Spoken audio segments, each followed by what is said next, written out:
अध्यात्म विज्ञान कोई धर्म या संप्रदाय नहीं है, ये स्पिरिचुअल साइंस है जो कुदरत के कानून पर आधारित है।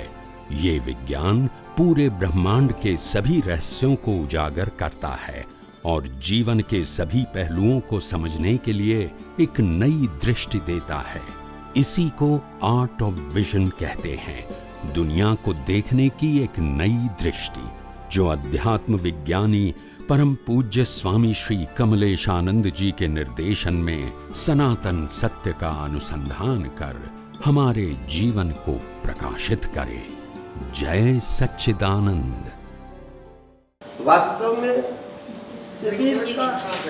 शिविर का मतलब क्या है? सत्संग और शिविर में अंतर क्या है? सत्संग में हम एक बार जाते हैं या 2 बार जाते हैं, मगर व्यवहार साथ में होता है और सत्संग में जाते हैं 2 घंटे के लिए।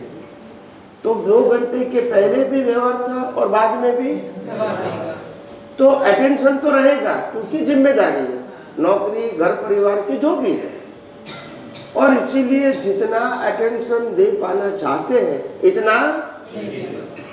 मगर शिविर एक ऐसी चीज है जहां काम काज घर परिवार 2-3-4 दिन के लिए छोड़ के आए, तो अभी उसके लिए क्योंकि डिसाइड हो चुका है, कंफर्म हो चुका है, तो उसके लिए अभी सोचने की जरूरत नहीं।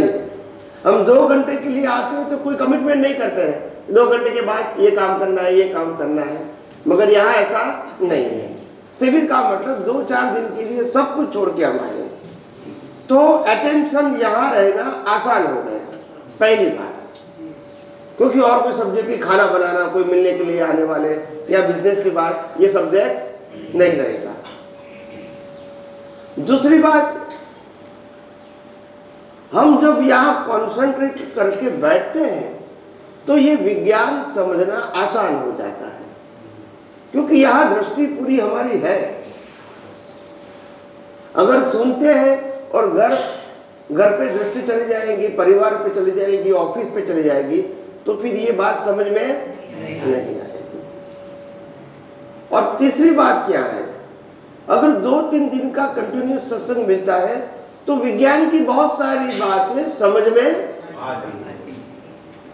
तो विज्ञान को ये पार्ट नहीं है, विज्ञान एक होल प्रोसेस है, मगर प्रोसेस समझने के लिए भी टाइम चाहिए। क्या चाहिए?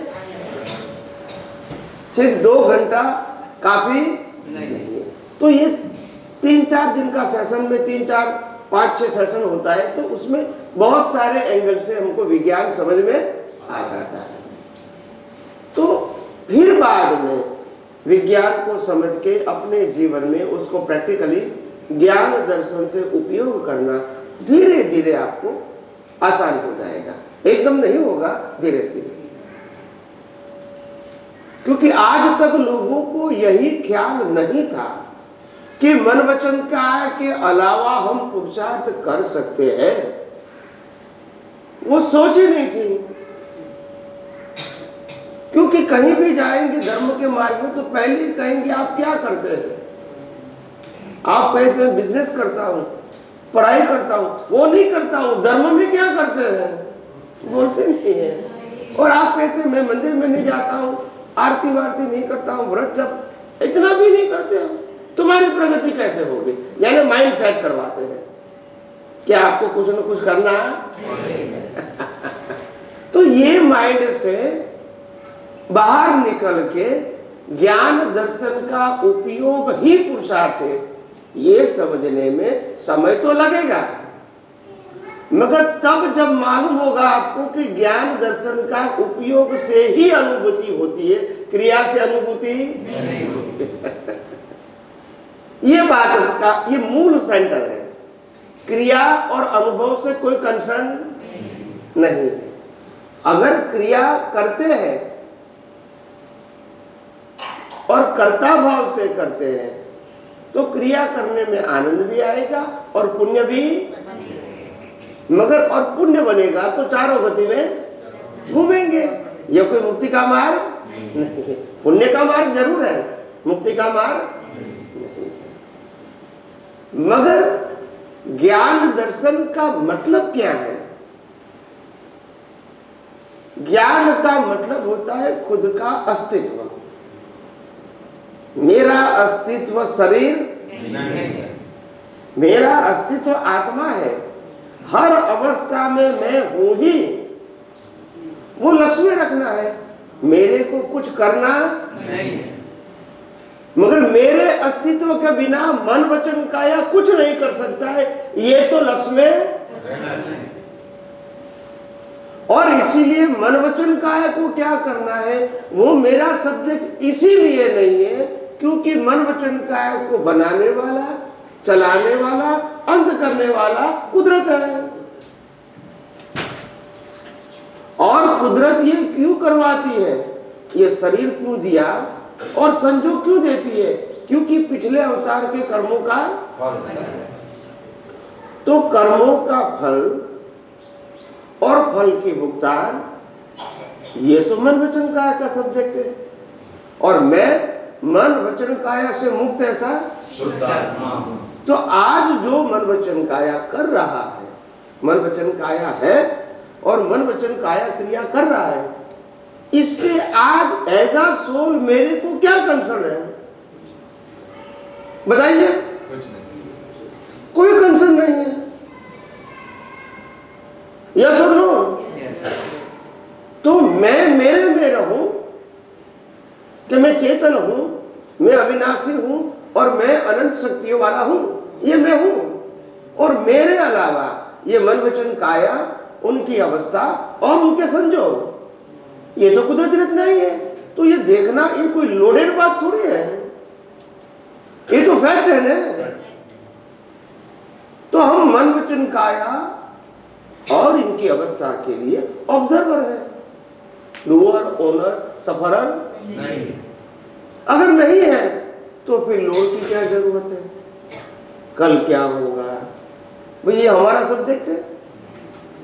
जिन्होंने शरीर बनाया है, जो शरीर चला रहा है, उनका सब्जेक्ट है कि कल क्या होगा।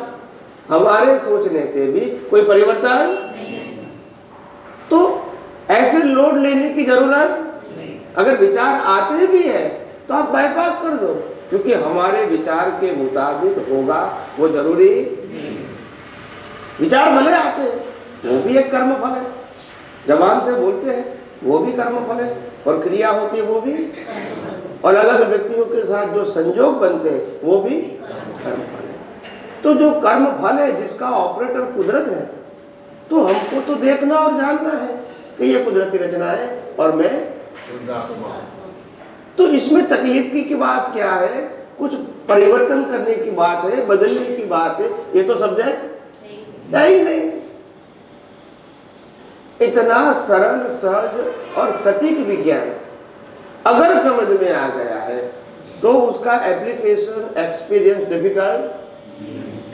अनुभव का मतलब होता है अगर मैं नहीं हूं तो मैं नहीं हूं ऐसा अनुभव करूं, ये अनुभव है। मन वचन काया क्या करता है, वो मेरा अनुभव और जरूरी भी नहीं। क्या करना चाहिए, वो भी जरूरी नहीं। हर अवस्था में मैं हूं, ये अनुभव करना है। और हर अवस्था में मन वचन काया की अवस्था मात्र कुदरती रचना है, ये अनुभव करना है। वो भी देख के ही करना है, फिजिकली कुछ बोलना और करना नहीं। So the spiritual science is an art of vision. यहाँ करने न करने की कोई बात, तो यहाँ सत्य असत्य सब्जेक्ट, यहाँ दो ही सब्जेक्ट है, रिलेटिव सत्य या सनातन। सनातन सत्य वो कुदरत का कानून है, रिलेटिव सत्य लोगों की व्यक्तिगत मान्यता है।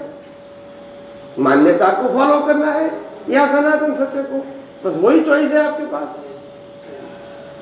या सुन लो। और रिलेटिव सत्य में तो हम कई अवतारों से है ही, ये कोई नई बात नहीं। तो रिलेटिव सत्य से ऊपर उठ के अपनी दृष्टि को सनातन सत्य में परिपक्व करें। अपनी दृष्टि मतलब ज्ञान और दर्शन को परिपक्व करें। कैसे परिपक्व करें? सनातन सत्य की दृष्टि का उपयोग करते करते ही तो परिपक्व होगी। ऐसे कोई सिर्फ शब्दों से जानने से परिपक्व नहीं होगी। आपको उपयोग करना पड़ेगा। ये किसी ने गाली दिया, कुदरती रचना, मेरे से प्रकृति से गलती हो गई, कुदरती रचना है। क्यों कुदरती रचना है? क्योंकि यह शरीर का क्रिएटर, ऑपरेटर, डिस्ट्रॉयर इसीलिए कुदरती रचना है। तो क्या ये गलती है मेरी? नहीं। और मैं कुदरती रचना इसलिए देख सकता हूं क्योंकि मैं कुदरती रचना का हिस्सा नहीं। मेरा कंट्रोल कुदरत करते नहीं। अगर मेरा कंट्रोल कुदरत करेंगे तो कोई मोक्ष में नहीं जा सकेंगे। तो गाली देगा और अपना कोई रिएक्शन होगा तो दैट इज कुदरती रचना। सम एक्शन रिएक्शन यानी मन वचन काया से हमारे या और कोई व्यक्ति के मन वचन काया से जो कुछ भी होता है उसको बनाने, चलाने और अंत करने वाला कौन है? कुदरती है।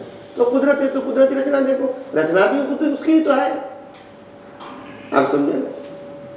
हमारे दिमाग में से ये बात को निकालना कि ये मन वचन काया मैं हूं और मन वचन काया को मैं चला रहा हूं और सामने वाले मन वचन काया को चलाने वाला वो है, ये भ्रांति ही निकालने के लिए केवल दर्शन है।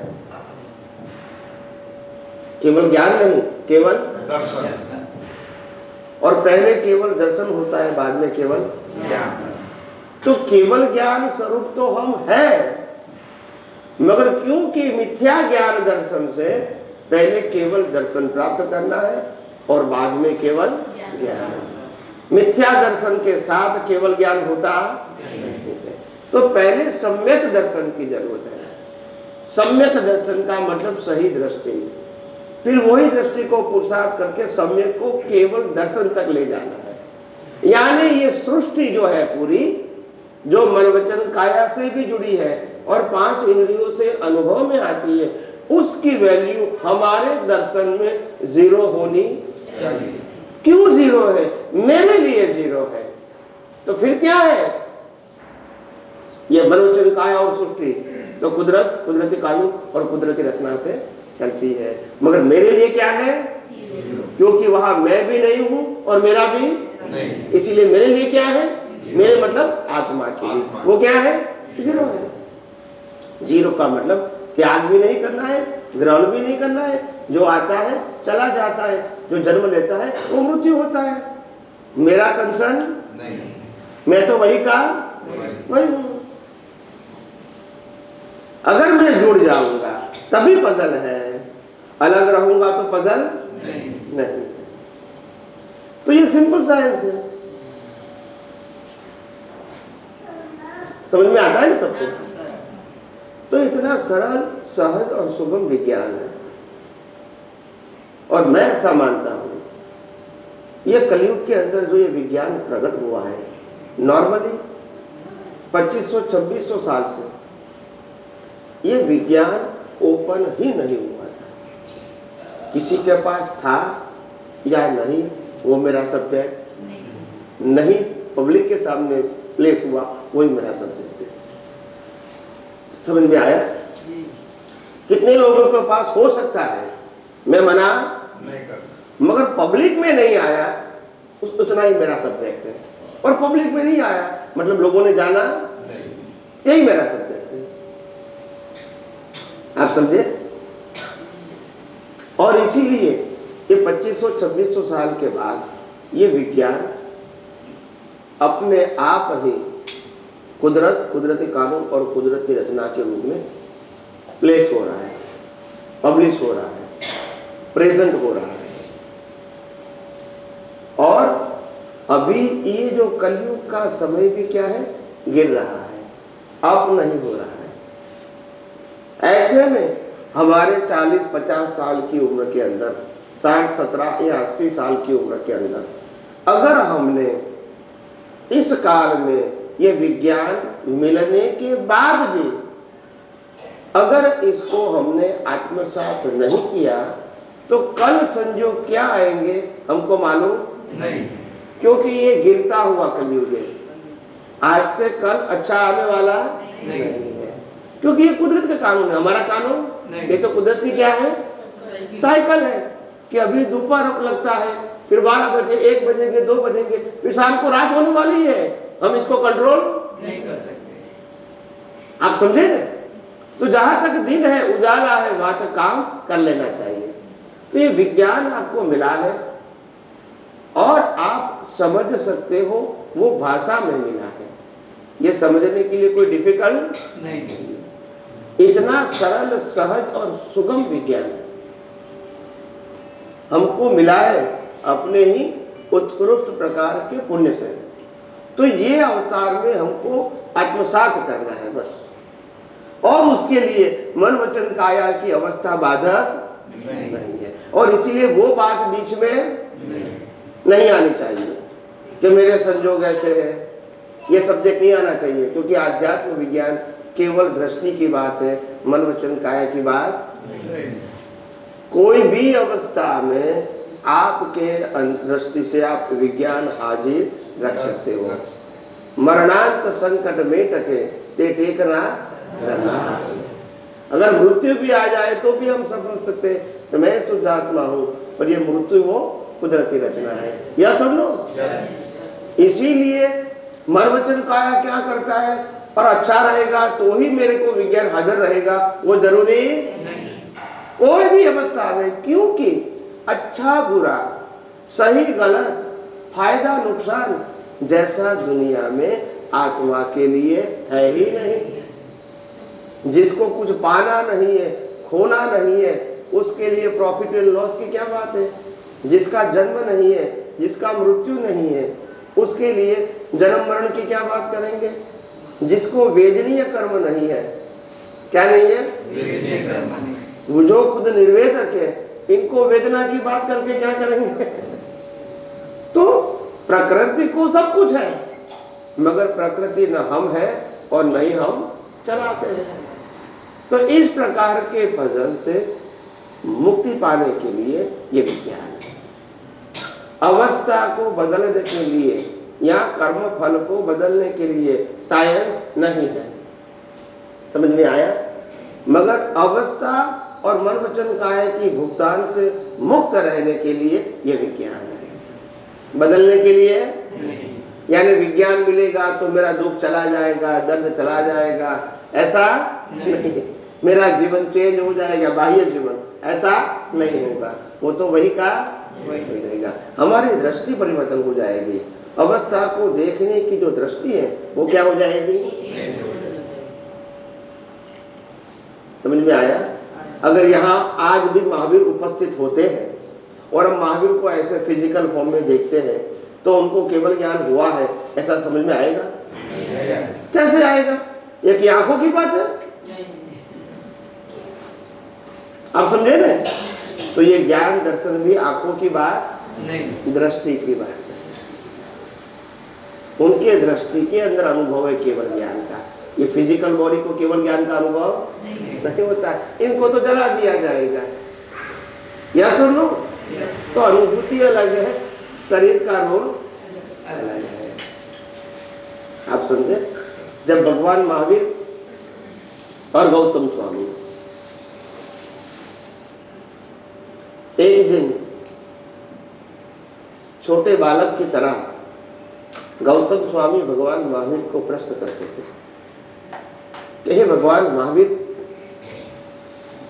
मेरे को एक सरल और सहज प्रश्न है कि मेरे पास दीक्षा लेने वाले मेरे शिष्य को भी केवल ज्ञान होता है मगर मेरे को नहीं होता है।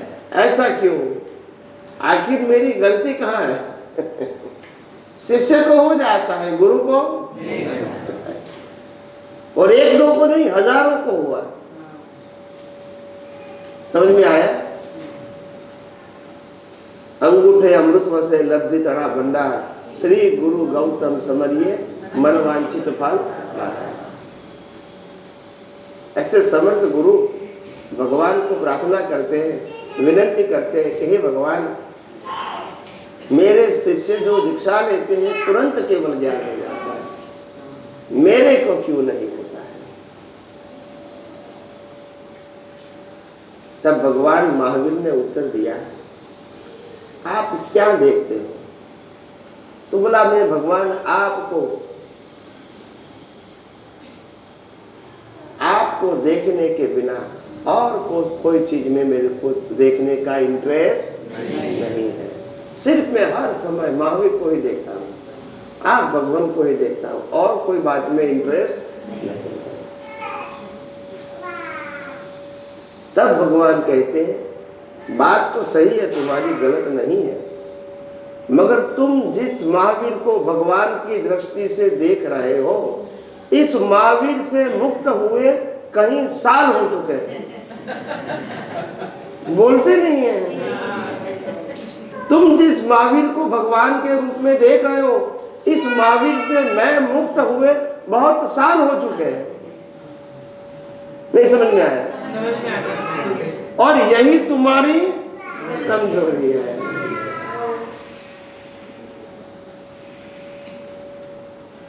न मैं महावीर हूं और न ही मैं तीर्थंकर हूं। मैं तो महावीर से मुक्त, तीर्थंकर पद से भी मुक्त, चेतन, अविनाशी और अनंत शक्ति वाला शुद्धात्मा हूं, और मैं ही मोक्ष में जाऊंगा, महावीर तो यहीं रहेगा। बोलते नहीं है, या सुन लो, उनकी हड्डियां भी यहां रहेगी, राख भी। इस महावीर को तुम देखते हो, या सुन लो, बस ये कमी है, और कोई कमी नहीं। देखो, छोटी सी बात कितनी बड़ी होती है। मोह सम्यक है, मिथ्या नहीं है, सम्यक मोह है। मगर सम्यक मोह में जब शरीर आ जाता है तो वो भ्रांति बन जाता है। वहां हमारी क्या हो जाती है? कर्टन बन जाती है, आवरण आ जाता है, बस। और भगवान महावीर को भी मालूम था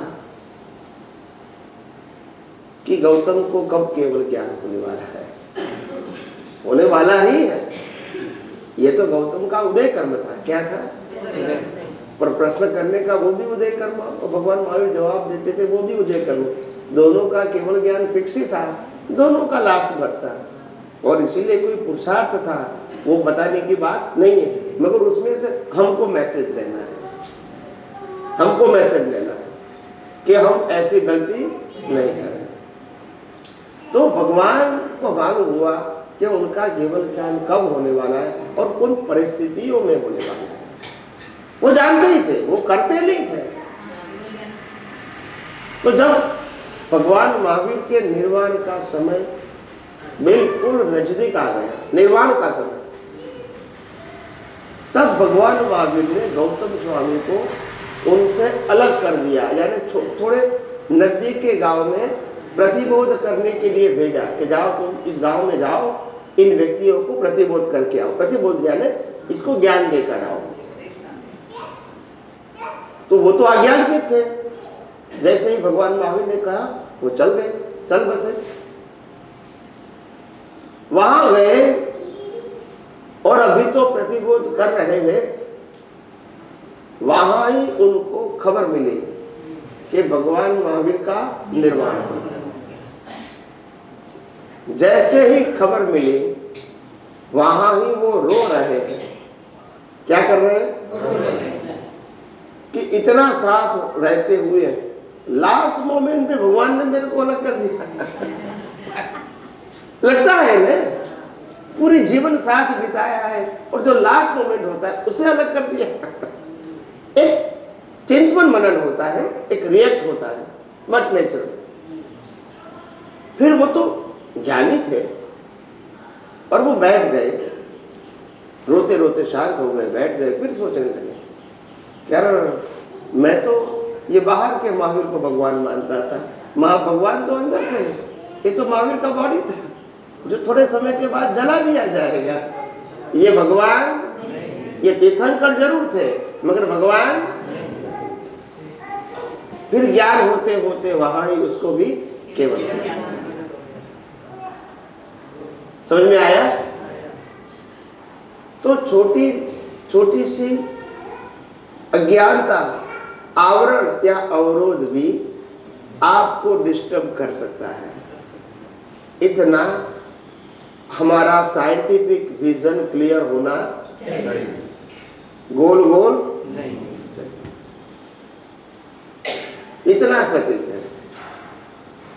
और ये सब जागृति अंदर की बात है, कोई बाहर की बात नहीं।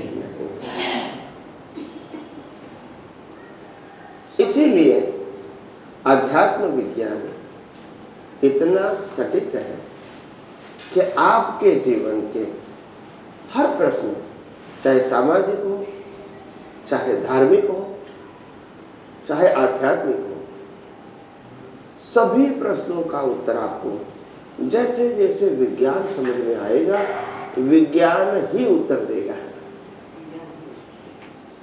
विज्ञान ही उत्तर देगा। मैं उत्तर दूंगा और विज्ञान उत्तर देंगे, उसमें कोई फर्क सिद्धांत के रूप में नहीं है। मगर जहां तक चारों ओर से हमने जब विज्ञान नहीं समझा है, तो पहले सभी एंगलों से ये विज्ञान समझ लेना चाहिए, फिर उसका यूज करना और प्रश्नों का सॉल्यूशन लेना वो इजी हो जाएगा समझने के बाद। जहां तक विज्ञान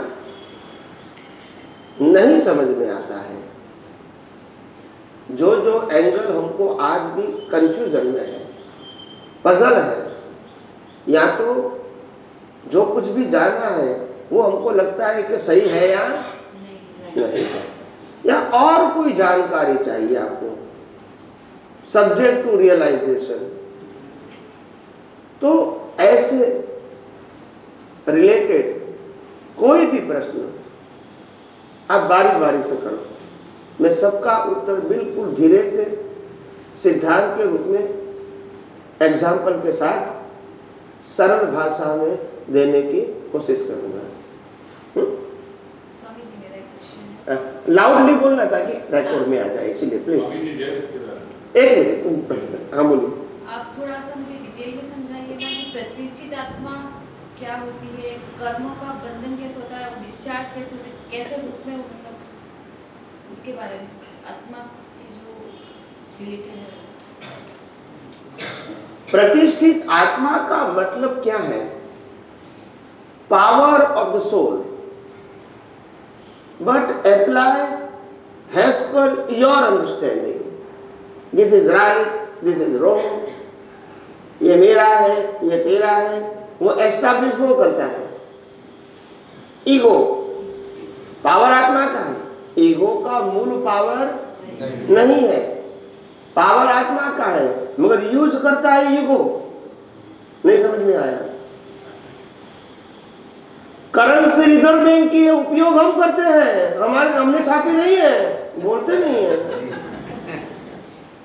तो करेंसी पावर नहीं है, मगर वो हमारा है, हमको मिला है ना, और उपयोग करते हैं, तो हमको इसका बेनिफिट मिलता है ना। समझ में आया? तो पावर तो करेंसी का है, हमारा नहीं है। ऐसे यहां सोल का पावर है, समझ में आया? मगर सोल के पावर का उपयोग हम प्राकृतिक, भौतिक, व्यवहारिक, रिलेटिव बेनिफिट के लिए करते हैं। तो बेनिफिट भी क्या मिलेगा? इससे आत्मा से कोई मतलब नहीं। पावर आत्मा का, उनको लाभ नहीं। और हम दिन ब दिन हैंडीकैप होते हैं। पावर उनका उपयोग करते हैं, अनुभव दुनिया का करते हैं, प्राप्ति दुनिया की करते हैं। तो बेनिफिट आत्मा के लिए क्या है? बेनिफिट आत्मा के लिए क्या बेनिफिट है कोई? बस यही कमजोरी है। और आत्मा के पावर बिना कुछ कर भी नहीं सकते हैं, मगर आप जो भी करते हैं ये तो इसके लिए करते हो, पावर इनका उपयोग करते हो।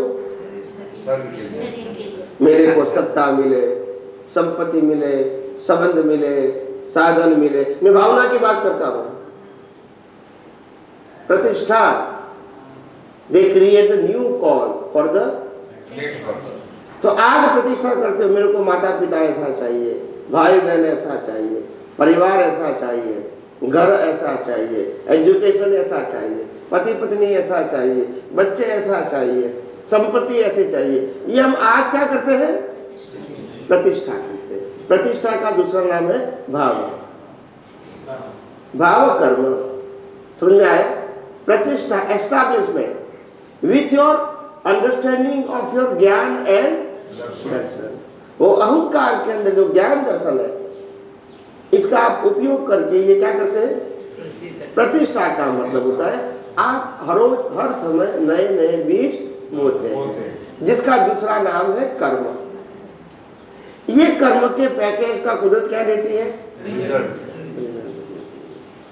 जब रिजल्ट रहेगी तब आपके पास चॉइस नहीं होगी, क्योंकि एग्जाम और रिजल्ट के बीच मिनिमम 1 वर्ष का अंतर है। तो आज जो एग्जाम देंगे इसका रिजल्ट आज नहीं है, और जब आप रिजल्ट की भुगतान करते हैं उस समय आपने एग्जाम दिया तो वो रिजल्ट में आप चेंज भी नहीं कर सकते। दोनों सेक्शन क्या है? एस्टैब्लिश करना, कर्म बांधना वो हमारे हाथ में है, कर्म की भुगतान करना वो कुदरत के हाथ में है। सो हम परिवर्तन नहीं कर सकते। एग्जाम देते हैं वहां तक हम कुछ भी परिवर्तन कर सकते हैं। समझ में आया? इसको कहते हैं प्रायश्चित। एग्जाम के समय आप प्रायश्चित करके आपकी भावनाओं को परिवर्तित भी कर सकते, क्योंकि एग्जाम दे रहे हैं, फिनिश नहीं। एक बार श्वास बंद हो गया, एग्जाम क्या हो गई? अभी वो आपका जो आंसर पेपर है वो कुदरत के पास आएगा, फिर वो क्या करेंगे? हमको रिजल्ट। अभी आप कहेंगे मेरे को तो प्रकृति बदलनी है, हो सकेगा नहीं, क्योंकि आपके हाथ में ही नहीं। तो मनुष्य गति और नरक गति में तो भाव बंधन नहीं है। मनुष्य के अलावा कोई गति में नहीं। गति और नरक गति में तो भाव बंधन, तो वो क्या, वो कौन से डिस्चार्ज होते हैं? क्या बताया? मनुष्य गति नहीं है, देवता गति और नरक गति में नए कर्म बंधन नहीं होते, नई भावना पशु योनि में नहीं बनते। हाँ, नहीं बनते। मनुष्य गति के अलावा किसी में नहीं बनते। yes. तो फिर वो डिस्चार्ज कौन से होते हैं? जो वो यहाँ का कर्म का फल वहां भी मिलता है, मनुष्य गति में भी मिलता है और वहां पे भी मिलता है। हाँ? मनुष्य गति में जो कर्म बांधोगे उसमें से ही चारों गति मिलेगी। यहाँ एग्जाम है और रिजल्ट चारों में से कोई भी गति में आ सकता है, एज पर योर कर्म। मगर इंपॉर्टेंट बात यह है, before you ask me the next question, पहले ही समाधान दे दूं। एक बार मनुष्य में आने के बाद मनुष्य भाव का कर्मचार्य करता ही है। क्या बताया? इसलिए डोंट आस्क मी कि देव गति में जाने के बाद वापस कैसे आएगा, वो प्रश्न रहेगा आपके दिमाग में आए उससे पहले खत्म कर दो। नरक गति में से फिर वापस कैसे आएगा, पशु योनि में से वापस कैसे आएगा, वो प्रश्न नहीं। मनुष्य गति में आने के बाद मनुष्य गति का तो कर्म बनता ही है, मगर मनुष्य के अलावा गति का कर्म जो बनाया है उसको पहले भुगतान करना पड़ेगा और लास्ट में फिर, क्योंकि जो स्टॉक बनाए हैं हमने कर्मों का वो पहले खत्म कर दो और लास्ट में मनुष्य भाव का आएगा, वो भी स्टॉक हम लेकर ही गए हैं। तो ये प्रश्न नहीं करने का कि देवलोक में से मनुष्य लोक में कैसे आया, क्योंकि कर्म तो यहाँ ही बनाया था। तीसरी बात, एक मनुष्य भाव में कोई भी मनुष्य मिनिमम 1 बर्थ का और मैक्सिमम 8 जन्म मरण का कर्म बांध सकते हैं। ये कैपेसिटी की बात है, बांधेंगे कितना वो इंडिविजुअल बात है। मैंने रेंज बता दिया। क्या बता दिया? एक मनुष्य मिनिमम 1 बर्थ का मैक्सिमम 8 जन्म मरण का कर्म बांध सकते हैं। इसमें मनुष्य का तो एक ही रहेगा, मनुष्य के 2 भाव हो सकते हैं, नरगति के 2 हो सकते हैं, देवलोक के हो सकते हैं, पशु योनि के हो सकते हैं, क्योंकि वहां भुगतान करना है, या तो भुगतान भी करना है और चार्ज भी करना है। तो 2 भाव कैसे बांधेंगे? समझ में आया? हर बातों के पीछे सिद्धांत है, मगर ये कोई बताते नहीं। मतलब जितने ज्यादा अपन वो कर्म बांधेंगे उतने गति मतलब उतने जन कर्म से गति नहीं है, कर्मों की क्वालिटी से। अगर आपके कर्म के अंदर ह्यूमैनिटी है, मानवता है, तो मनुष्य भाव का कर्म बनेगा। अगर आपके कर्मों ने एनिमलिस्टिक यानी पाशवता है तो पशु योनि के कर्म बनेंगे।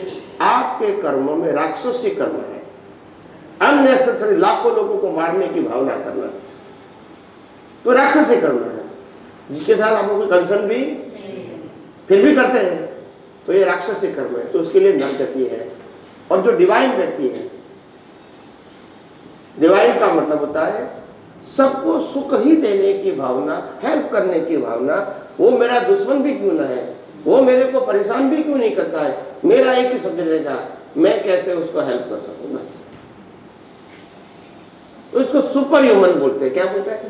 ह्यूमन नहीं, तो उसके लिए देवगति है। तो ये कर्म की मैंने ग्रॉस कैटेगरी बताई, उसके आधार से गति मिलती है। समझ में आया? तो कर्म प्रतिष्ठित आत्मा के एस्टैब्लिश से बनते हैं, और प्रतिष्ठित आत्मा के पास ज्ञान दर्शन है। वो ज्ञान दर्शन में 3 चीज आती है: पिछले अवतार का डेवलपमेंट, वर्तमान संयोग, और ये अवतार में पाया हुआ ज्ञान।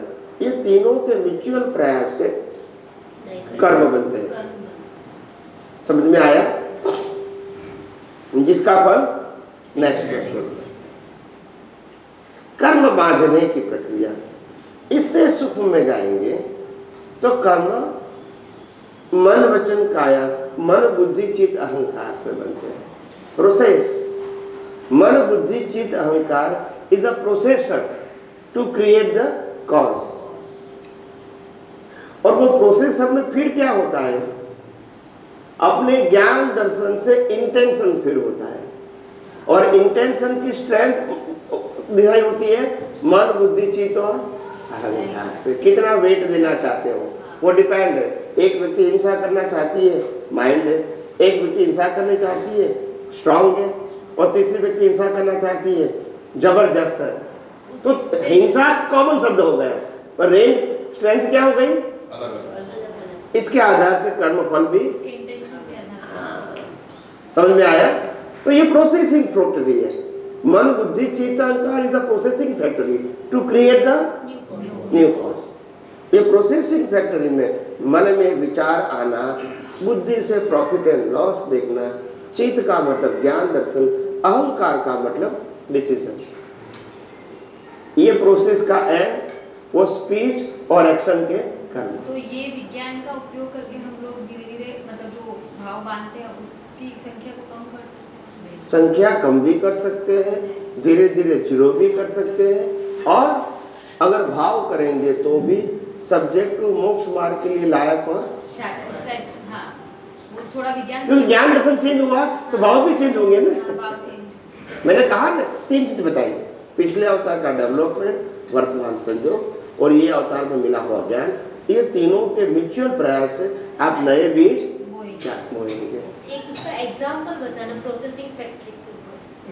प्रोसेसिंग फैक्टरी का मतलब होता है, जैसे आज हम अपने व्यवहार जीवन के अंदर किसी के साथ व्यवहार करते हैं, व्यवहार करते समय हमको लगता है कि ये व्यक्ति हमको चीटिंग करता है, बार बार करता है, तो अंदर प्रोसेस होती है कि भी ऐसे व्यक्ति हमको नहीं चाहिए, या तो इनको सबक सिखाने की जरूरत है। कोई भी एंगल हो सकता है। तो ये अंदर प्रोसेस होती है, मन में, बुद्धि में, चित्त में, अहंकार में। ये प्रोसेस होने के बाद भाव बनते हैं कि इसको ऐसा बता दूंगे, इसको ऐसा सजा करूंगे, ऐसे भाव करते हैं। स्पीच और एक्शन अभी है नहीं। You create the process and create the seeds for the next birth. ये प्रोसेस के अंदर प्रोसेस होके फिर स्पीच और एक्शन के बीज बनते हैं, प्रोडक्शन। प्रोसेसर का प्रोडक्शन क्या है? स्पीच और एक्शन के बीज।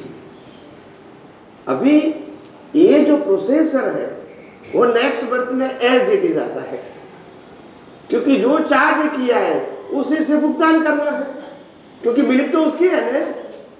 अगर उनको मालूम है कि आइसक्रीम खाने में सुख है, ये प्रोसेस किया है, तो नेक्स्ट बर्थ में आइसक्रीम मिलेगा तो वो बिलीफ को हेल्प होगा ना, तो बिलीफ को अच्छा लगेगा। क्योंकि बिलीफ वही है ना, जैसा नहीं सोचे प्रोसेसर वही है, मगर स्पीच और एक्शन का संजोग कौन देगा? तो कुदरत के अंदर जो कर्म जाते हैं वो स्पीच और एक्शन के ही जाते हैं, प्रोसेसर तो कई फोड़ होता है। आज का चार्ज नेक्स्ट बर्थ में इसको डिस्चार्ज करेंगे प्रोसेसर को। प्रोसेसर इस बर्थ का चार्ज, इस बर्थ का चार्ज रहेगा वो नेक्स्ट बर्थ में रहेगा चार्ज। प्रोसेसर इस बर्थ का डिस्चार्ज है। अभी जो हम जीवन जी रहे हैं उनके कनेक्टेड प्रोसेसर वो डिस्चार्ज है। हमारे अंदर दो प्रोसेसर है, one is a discharge, another is a charge.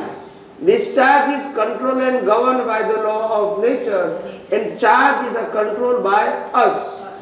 दोनों का स्टेटस क्या हो गया? चार्ज हमने किया था, डिस्चार्ज का कंट्रोल कुदरत के पास है। इस विचारों के मुताबिक संजोग को क्या देना स्पीच और एक्शन का, वो कौन डिसाइड करेंगे? प्रोसेसर आपका, मगर संजोग देना काम समझ में आया?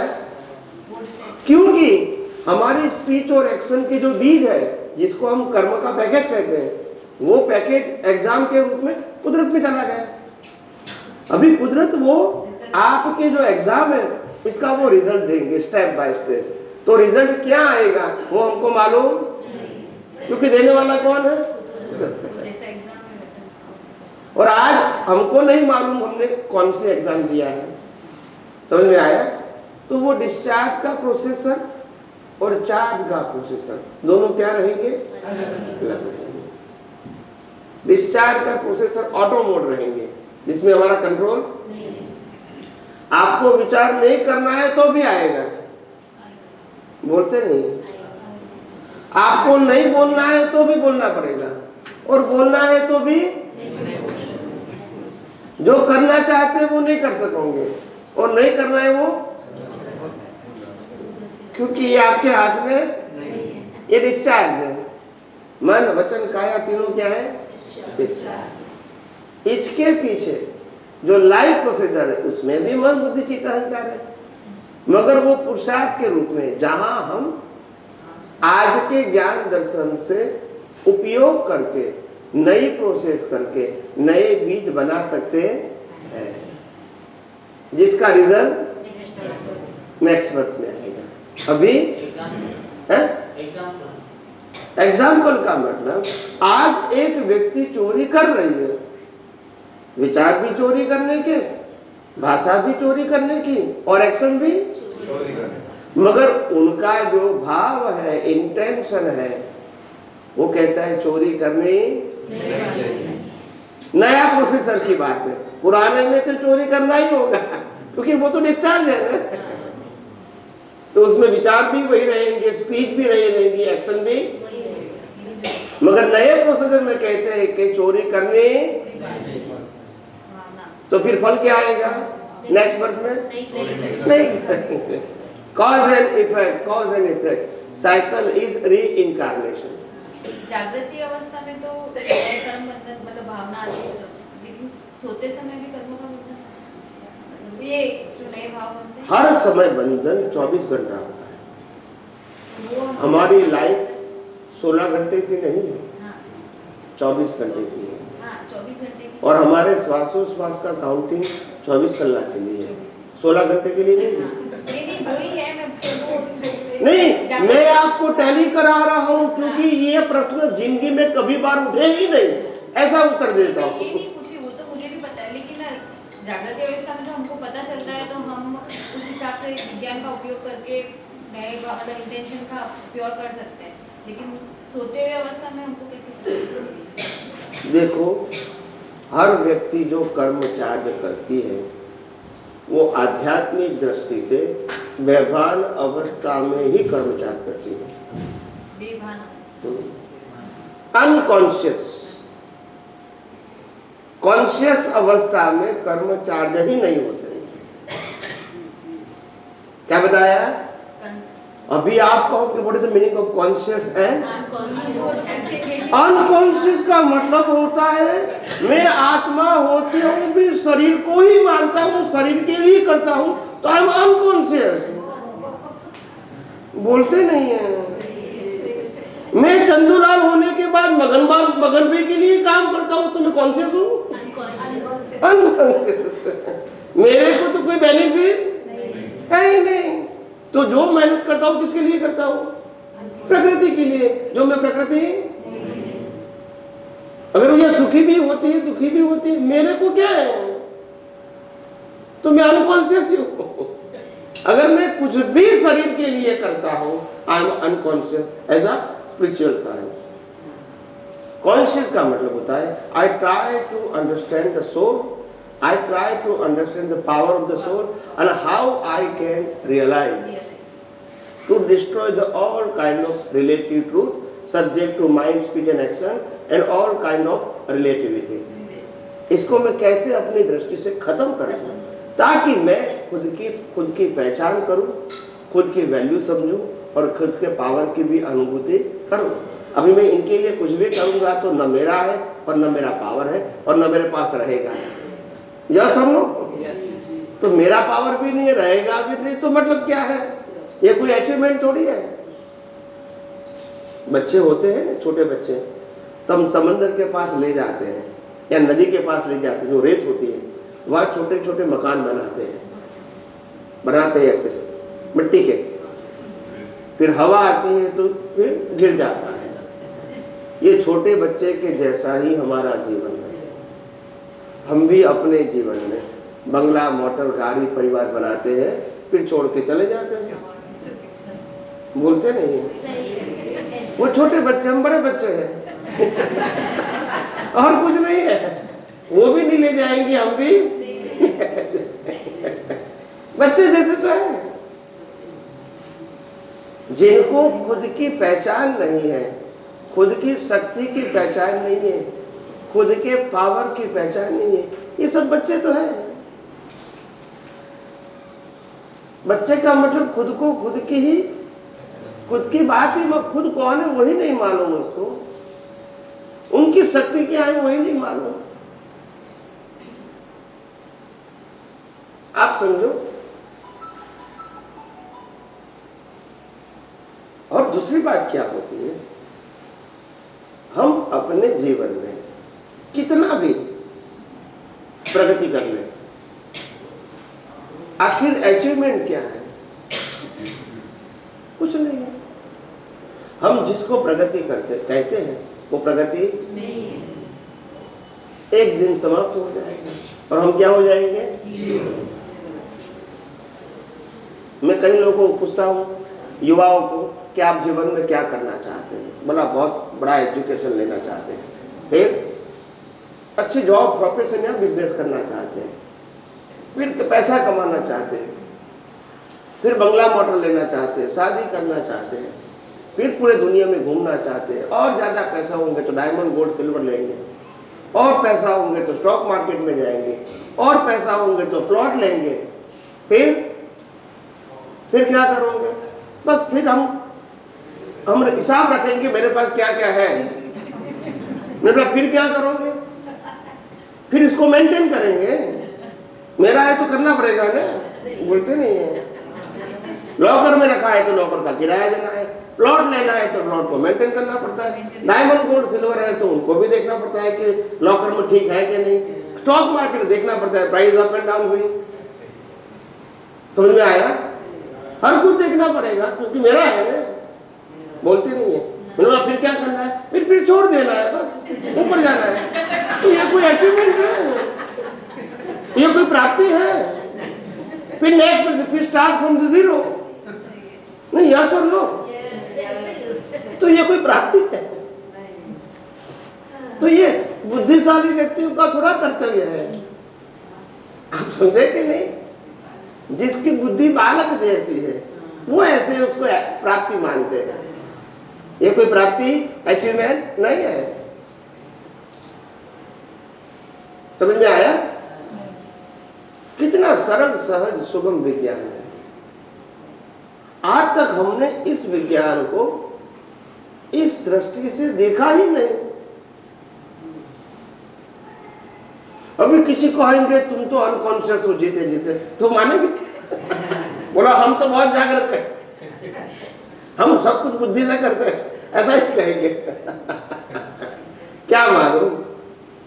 तो बात यह है हम कितने हमारी दृष्टि से कितने हम घिरे हुए हैं अज्ञानता से, ताकि हमको वास्तविकता की भन भी नहीं लगती है कि वास्तविकता क्या है।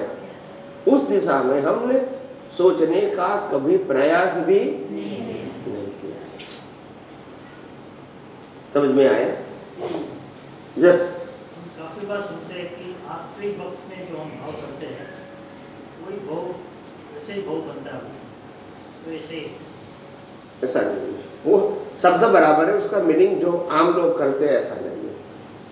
उसका कहने का मतलब होता है the last moment is a balance sheet of your life and it is convert in a next life. It is not last moment process. You understand me? When you put up balance sheet and in profit and loss, you put up the word as on 31st March. यही लिखते हैं। तो 31st मार्च का है कि पूरे साल का है? लिखना क्या पड़ता है? as on। ऐसे ऐसा नहीं, ये कोई चमत्कार नहीं, ये साइंस नहीं है, मगर लोगों ने ऐसा बना दिया। उसके पीछे उनकी सोच अच्छी थी, बुरी नहीं थी, ताकि लोग लास्ट मोमेंट को धर्म की बात करें, धर्म की भावना, मंत्र जो भी है वो बोले, गुरु भगवान को याद करें। अच्छी बात है, कोई बुरी बात नहीं है, मगर वो तो बैलेंस शीट ही आएगा। आप समझे? तो और इतना फास्ट बैलेंस शीट चलता है अंदर लास्ट मोमेंट में कि आपको बाहर कुछ सुनाई नहीं देता। ठीक है, हम बोलते हैं इस ओके, हमारा भाव है, मगर उनको तो इतना फास्ट बैलेंस शीट चलता है क्योंकि अभी इसके नेक्स्ट मोमेंट में उसको रिजल्ट शुरू हो जाएगा। रीबर्थ स्टार्ट, यहाँ एंड, वहाँ माता के गर्भ में जाना, ऑन द स्पॉट, बीच में अंतर नहीं। तो बैलेंस शीट इतना फास्ट क्यों बनता है? क्योंकि तुरंत रिजल्ट दे रहा है ना, इसमें टाइम। और सुपर कंप्यूटर कुदरत का इतना फास्ट है, जैसे यहाँ आपका एंड हुआ, कहाँ जाना है तुरंत डिसाइड करती है। ऐसा नहीं चलो भी 1 घंटा आराम अभी चाय बाय पीछे डिसाइड करेंगे। भाई अभी तो फिर रिसेस है, ऐसा तो 24 आवर्स ऑटो काम करता है, ये मैनुअल नहीं है। तो इसीलिए, और ये चलता रहता है, ये चलता रहता है।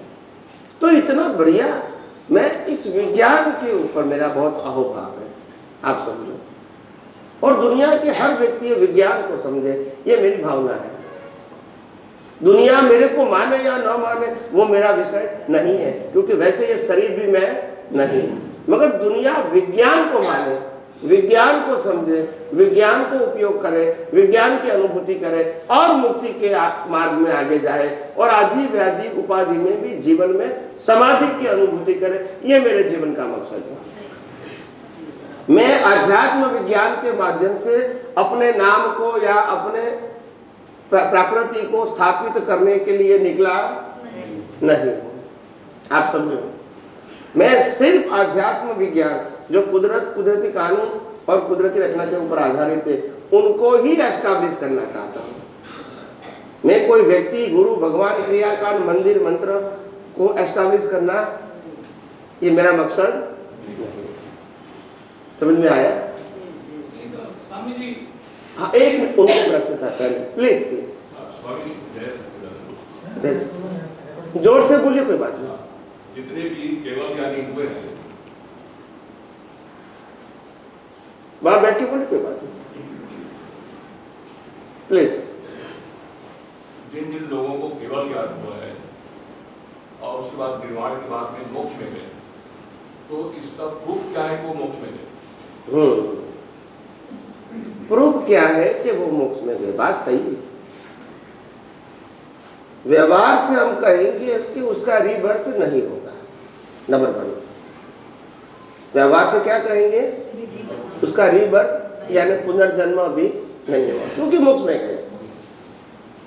और अगर वास्तव में वो मोक्ष में गए हैं कि नहीं, जी वो केवल ज्ञानी के अलावा कोई बता सकते हैं। वो जिंदा होना चाहिए, वो बता सकते हैं।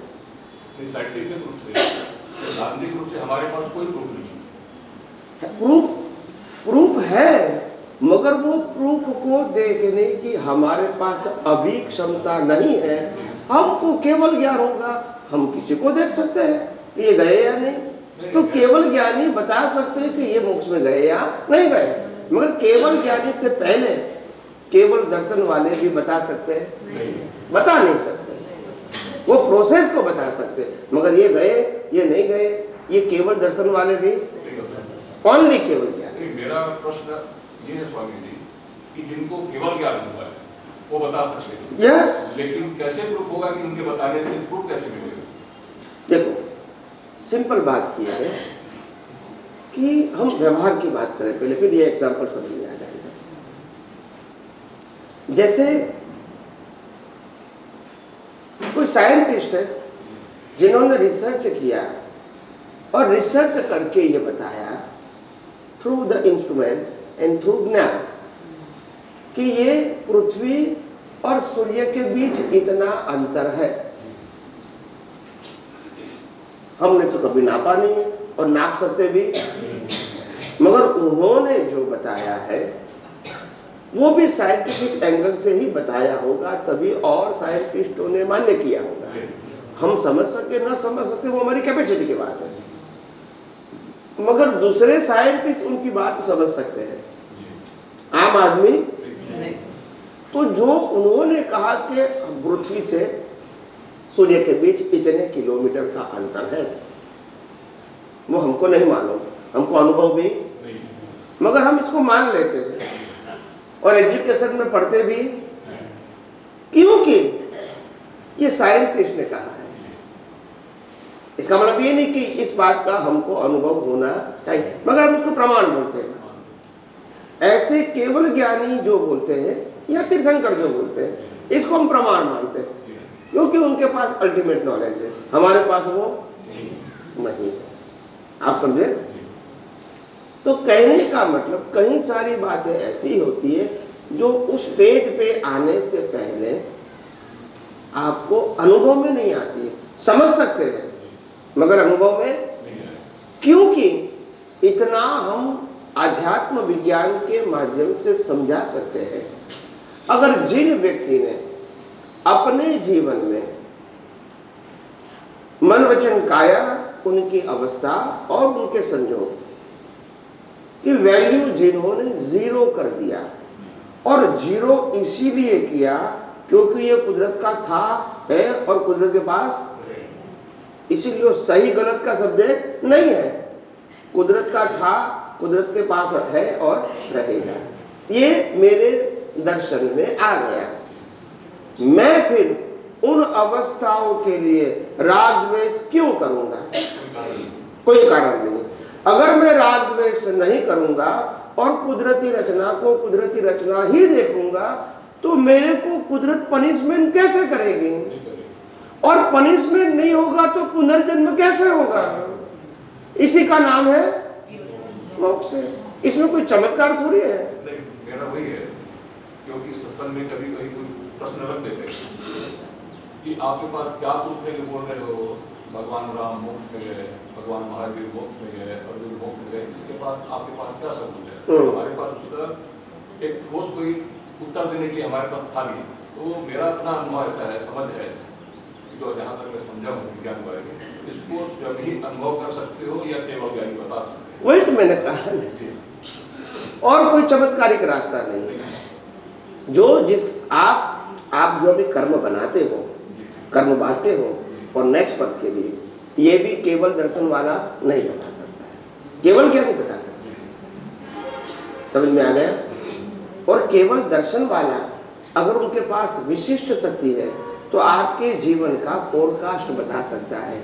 अभी कर्म क्या बांधते हैं वो नहीं बता सकते। समझ में आ गया? भविष्य बेटा बोलते हैं वो बता सकते हैं, मगर वो एक प्रकार की सिद्धि है, इक्वलेंट केवल ज्ञान नहीं है, मगर सिद्धि जरूर है। एक व्यक्ति से ऐसी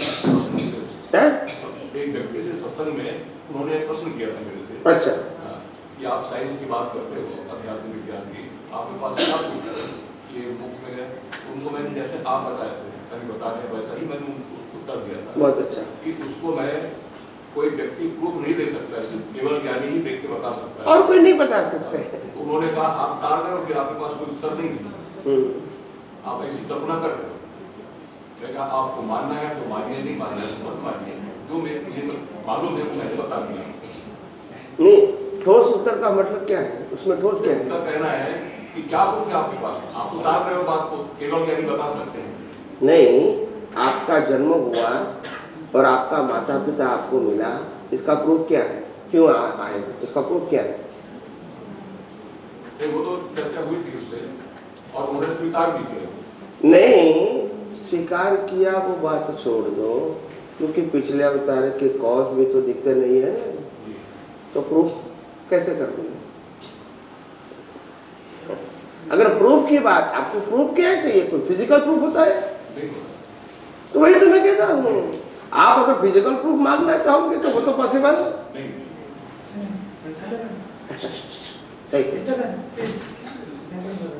कोई बात नहीं, सच जैसे बस वो निकल रहे हैं किसी में, कोई बात नहीं। तो हाँ,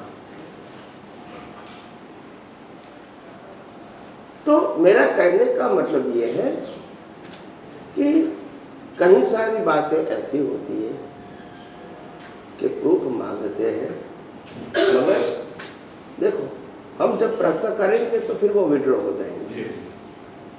हम कहेंगे आप किसको मानते हैं? तो बोला रामकृष्ण महावीर शिव स्वामीनारायण को मानते हैं, इसका प्रूफ क्या है? तो क्या कहेंगे? यही कहेंगे लोग मानते हैं तो मैं मानता हूँ, मेरी परिवार की परंपरा, यही कहेंगे। तो इस प्रकार से प्रूफ मांगते हो तो ये आपका जो क्वेश्चन है वो करेक्ट नहीं। इतना आंसर जरूर है कि अगर कोई व्यक्ति मोक्ष में जाता है तो कैसे मालूम होता है? तो हम ये बता सकते हैं कि उसको भी रीबर्थ नहीं होगा। और रीबर्थ क्यों नहीं होगा? क्योंकि पहले अज्ञान खत्म हो चुका है।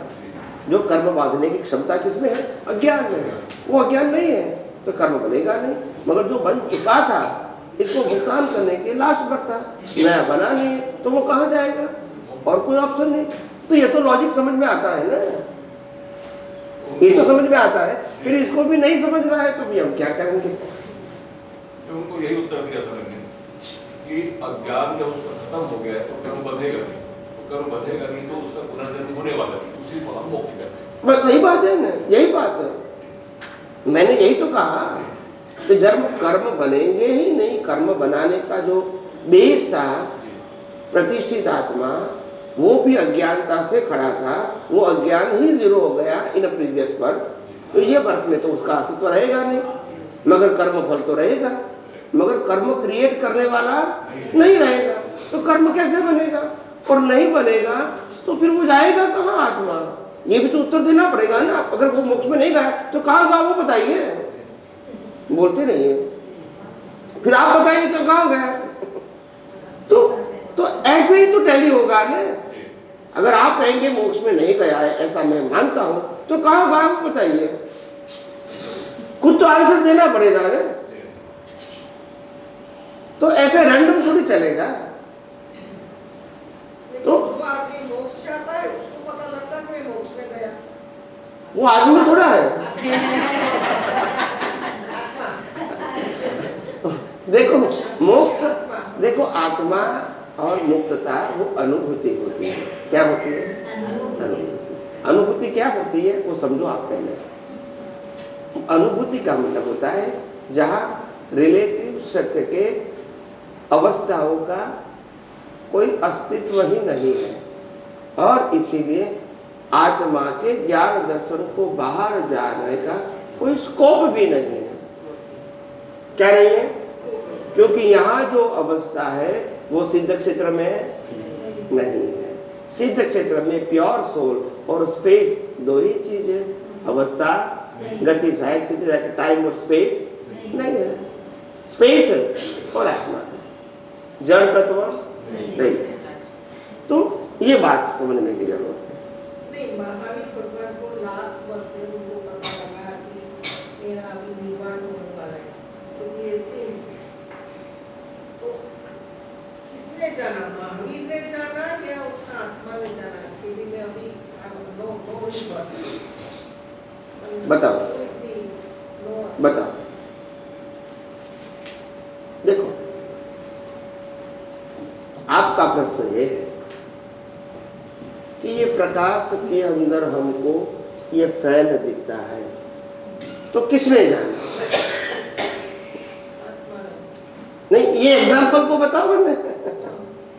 ये लाइट में हमने फैन को देखा, तो फैन को किसने जाना? हमने देखा।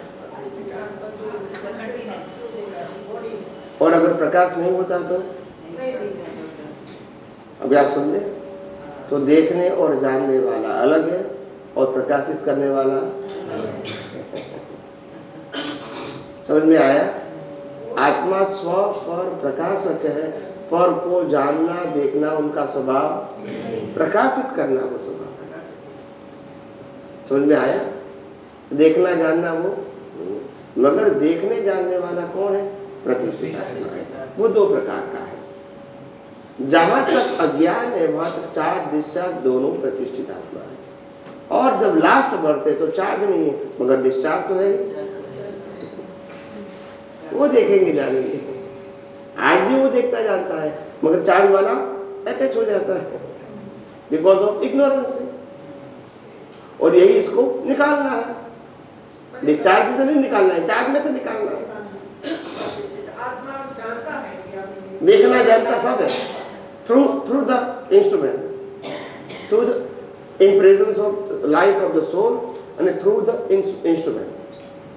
उसके बाद जब खत्म मानस को सब कर्म डिस्चार्ज करना हो जाता है तो वो विलीन हो जाता है। विलीन हो जाता है। वो भी उनको वो भी महसूस हो सकता है उनको आत्मा को कि नाउ दिस इज लाइन ऐसा। फिर मैंने कैसे अगर निर्वाण हुआ तो फिर प्रतिष्ठित आत्मा डिस्चार्ज भी नहीं रहा क्योंकि बॉडी के साथ होता है वो तो। हाँ, आप समझे ना? लास्ट जो मोमेंट जो भी प्रतिष्ठित ठीक है, उसको मालूम होता है कि अभी ये श्वासोश्वास का अंत होता है। That's it. but the feeling will be felt by the प्रतिष्ठित आत्मा। हाँ, मगर वो डिस्चार्ज डिस्चार्ज प्रतिष्ठित आत्मा को देख जान सकते नहीं है मगर आत्मा के प्रकाश में दिखी हुई चीज को देख और जान सकते हैं। बस आत्मा को नहीं जानते मगर उनके प्रकाश में क्या दिखता है वो जान सकते हैं। आप समझे? और इसीलिए कई बार आपने शायद पढ़ा और सुना होगा कि सिद्ध क्षेत्र के अंदर जो आत्मा है वो हम हाथ उठाएंगे तो भी वो देखेंगे, ऐसा आपने पढ़ा और सुना होगा।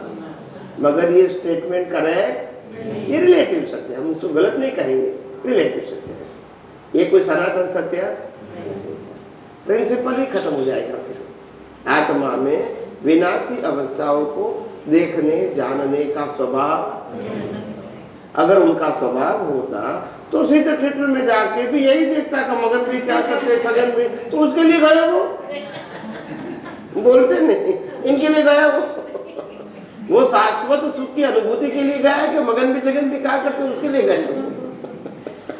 ये उनका काम। जहां तक प्रतिष्ठित आत्मा है जो कनेक्टेड विद अज्ञान एंड रिलेटिव सत्य, तो उनका इंटरेस्ट होगा। अगर देवलोक में जाएगा तो भी होगा। समझ में आया? मोक्ष में फिर रिलेटिव सत्य का एग्जिस्टेंस ही नहीं। देखो बोलते हैं कि डेथ के बाद अब कुछ हमारे फैमिली वाले या कोई भी अच्छा बुरा काम करते हैं तो देखो बुरा स्पेशली तो ऊपर बैठे बैठे वो देख रहा है, ऐसा बोलते हैं बाई कार्ड। ये हमारे इंसान के अंदर सोच की एक प्रकार की कमी है, सोच की कमी। हम जब अच्छा करते हैं व्यवहार जीवन में as a human in a social life, हम कुछ अच्छा करते हैं और कोई लोग प्रशंसा नहीं करते हैं तो हम कहते हैं कोई भी नहीं बोले तो कोई बात नहीं, भगवान तो देख रहा है ना। मगर जब गलत करते हैं तब ये नहीं कहते कि भगवान, उस समय आंखें बंद हो जाती है उनकी। नहीं, मैं आम जनता की बात करता हूँ। ये स्टेटमेंट आपको नहीं सुनने मिलेगा कि मैं गलत करता हूँ तब भगवान देख रहा है। ये स्टेटमेंट नहीं सुनने मिलेगा आपको। क्यों? ये मेरा प्रश्न है।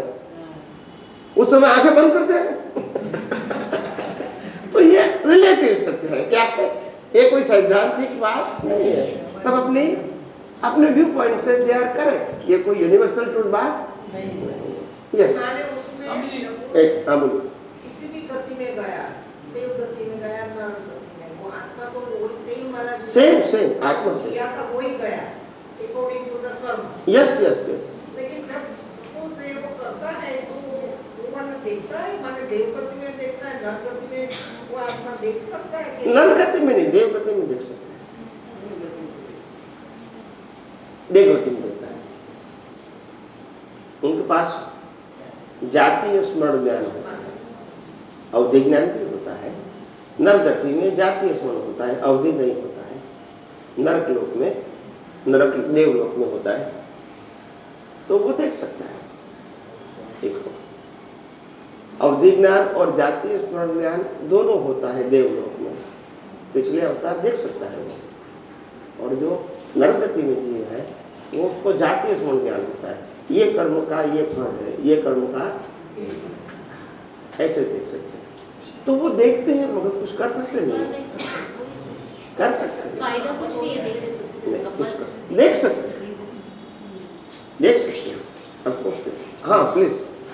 सेम बर्थ में अज्ञानता इसको बंद कर दो। जो भाव के बीज बोए हैं, उसी बर्थ में ज्ञान मिलने के बाद जब समझ में आया कि ये ऐसा है और अपन बहुत अज्ञानी थे, बहुत गलत हो गया, तो जो बीज बो दिए, जो कर्म बन गए, वो चेंज हो सकते हैं उसी बर्थ में। वो चेंज नहीं हुए। अच्छा, ये बर्थ का ऑपरेशन हमारे हाथ में है ही नहीं। तो देखो नहीं, जो भाव के जो नया बीज डालने की बात कर रहे हैं। मैं वही कहता हूँ कि ये बर्थ में मन वचन काया उनकी अवस्था का ऑपरेशन हमारे हाथ में नहीं है। आप जो भाव करते हैं वो कुदरत के पास जाएंगे और उसका डिसीजन कब, क्यों और कहाँ वो कुदरत ही ले सकती है, हम नहीं ले सकते। समझ में आया? और दूसरी बात मैंने बताया कि कर्म और कर्म फल के बीच मिनिमम 1 बर्थ का अंतर है। वो पहले मैंने प्रिंसिपल बता दिया। वो प्रिंसिपल सभी कर्मों को लागू होता है, नॉट सम ऑफ। कोई भी प्रकार के कर्म है, कर्म और कर्म फल के बीच मिनिमम 1 बर्थ का। आज के कर्म का फल ये वर्ष में नहीं मिलेगा। क्रिया का फल मिलता है, कर्म का फल नहीं मिलता है। कर्म भाव से बनते हैं और क्रिया मन वचन काया से होती है। मैं नौकरी करूंगा तो सैलरी अभी मिलेगी, शादी करूंगा तो वाइफ अभी मिलेगी। आप समझे? खुद का लगाऊंगा पाव अभी टूटेगा, नेक्स्ट बर्थ में नहीं टूटेगा। क्रिया का फल अभी मिलेगा, कर्म का फल नेक्स्ट बर्थ में मिलेगा। कर्म वो भाव सकता है, वो दिखता नहीं है। क्रिया दिखती है, उनका फल अभी ही मिलेगा, वो भी देखेंगे। कर्म क्रिया भी देखेंगे और क्रिया का फल भी, कर्म का फल नहीं देखेंगे। तो स्वामी जी, हम जो तो फिर ऐसा क्यों बोला जाता है कि इंस्टेंट कोई चीज समझ में आई, उसका प्रतिक्रमण किया तो वो भाव नहीं बनेंगे? ऐसा भी तो बताया गया। प्रतिक्रमण के बारे में बोल रहे हैं। प्रतिक्रमण अलग चीज है और कर्म फल बदलना अलग चीज है। फल की बात आप गलती करके पश्चाताप करते, वो अलग सब्जेक्ट है। उसमें आपने फल को क्या परिवर्तित किया? रिजल्ट तो वही का वही रहा। तो फिर प्रतिक्रमण करने का मतलब क्या होगा? नहीं, रिजल्ट क्या चेंज हो वो तो पहले बताइए, फिर बाद में बताऊं। भाव जो करते थे, भाव मैंने वही किया जो आपने एग्जाम्पल दिया कि गलती किया और मैंने माफी मांगी, तो उसमें बाहर परिवर्तन क्या हुआ वो बताइए। आपका प्रश्न बाहर के परिवर्तन के ऊपर था, यस और नो? नहीं, भाव जो भाव के संयोग में जो भाव हुए, भाव का रिजल्ट कहाँ आएगा? आपका क्वेश्चन कहाँ खड़ा था? एक मिनट, हाँ बोलिए। अज्ञानता बस कर्म कर दिए, कर्म कर दिए, फिर इंस्टेंट समझ में आएगा ये गलत है, प्रतिक्रमण किया, फिर वो भाव कर्म बंधन हुआ कि नहीं हुआ? कर्म बंधन तो होगा ही नहीं, वो चेंज नहीं होगा। चेंज भी हो सकता है, माइंड भी हो सकता है, सब कुछ हो सकता है, मगर रिजल्ट में परिवर्तन अभी जो चल रहा है लाइफ उसमें कोई चेंज नहीं आएगा। स्वामी जी नेक्स्ट बर्थ में वो रिजल्ट स्ट्रॉन्ग, मीडियम या लो या इरेज कुछ भी हो सकता है, depend on your process of to erase. समझ में आया? बनाया आपने है, इरेज कर सकते हैं। जब बनाने की ताकत आपके पास है तो कुदरत ने इरेज करने की ताकत दिया है। आप उपयोग करना चाहते हैं तो कर सकते हैं, नहीं करना चाहते तो नहीं कर सकते। इट डिपेंड ऑन यू, क्योंकि आपको भुगतान करना है, कुदरत को नहीं करना है। कर सकते हैं। दृष्टि मिलने से पहले जो कर्म बंधन हुए हैं, कभी भी कर्म बंद होता ही है। पहले सिंपल बात समझो, लास्ट बर्थ के अलावा प्रत्येक बर्थ में कर्म बंद होता है। तीर्थंकर भगवान को भी अगले अवतार में कर्म बंद हुए थे, तब लास्ट बर्थ मिला। और इसीलिए कर्म बंद कब होते हैं तो सिंपल समझ लो, लास्ट बर्थ में ही नहीं होते हैं, ज्ञान लेने से पहले। ये बात की बात नहीं है। अभी 50 अवतार होंगे, वो भी कर्म बंद से ही होंगे, चाहे ज्ञान की दृष्टि मिली है फिर भी कोई फर्क नहीं है। वो कम भी नहीं हो सकते। आप जो भी ज्ञान मिला उसको उपयोग करके आपके कर्म के बंध को परिवर्तित कर सकते हो। कर्म बंद नहीं होगा, वो नहीं होगा जहां तक दुनिया का सनातन सत्य मान के शरीर और दुनिया के सभी रिलेटिव अवस्थाओं को जीरो नहीं समझा है, वहां तक राग द्वेष होगा, कर्म बंद होगा, जन्म मरण होगा। बस ज्ञान लिया है नहीं लिया है कोई फर्क नहीं है। फर्क इतना रहेगा उपयोग में, और उपयोग से कर्म बनेगा। कब तक? जीरो नहीं समझोगे। मैंने ज्ञान ले लिया, दुनिया में जीरो आ गई, तो फिर मतलब क्या रहा? ज्ञान मिला, वो गलत ऐसा नहीं कहता हूं। आप उपयोग नहीं करेंगे तो वो क्या करेंगे? अपने आप काम करेगा, बोलते नहीं है। समझ में आया?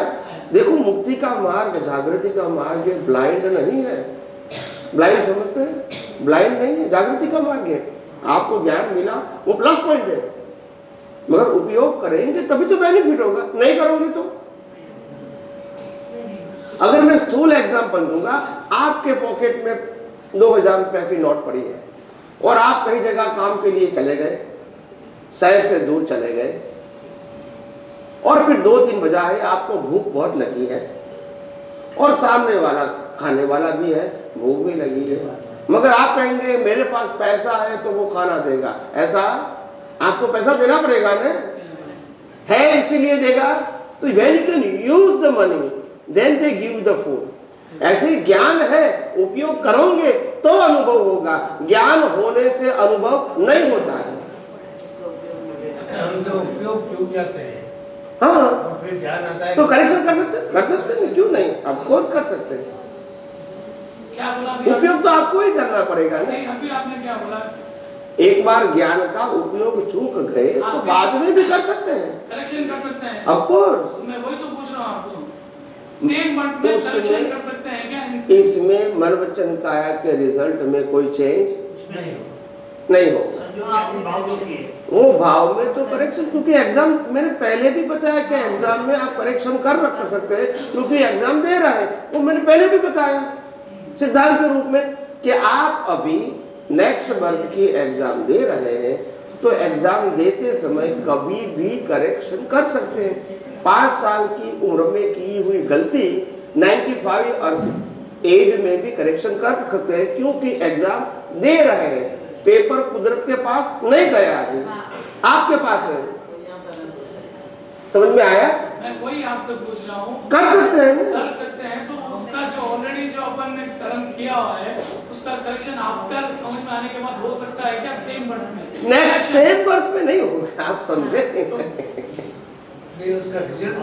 आप सेम बर्थ करते तो वो पॉसिबल नहीं है, कोई भी प्रकार का रिजल्ट की बात नहीं कर रहा हूँ, मैं करेक्शन करेक्शन की बात कर रहा हूँ, भाव की बात कर रहा हूँ, करेक्शन की। अभी आपने कहा 5 साल की उम्र में आपने जो कर्म किए, 95 में जब आपको समझ में आया कि मेरी कहीं न कहीं वहाँ ऐसे गलती हुई थी, तो वो करेक्शन भाव में हुए क्या रिजल्ट के लिए?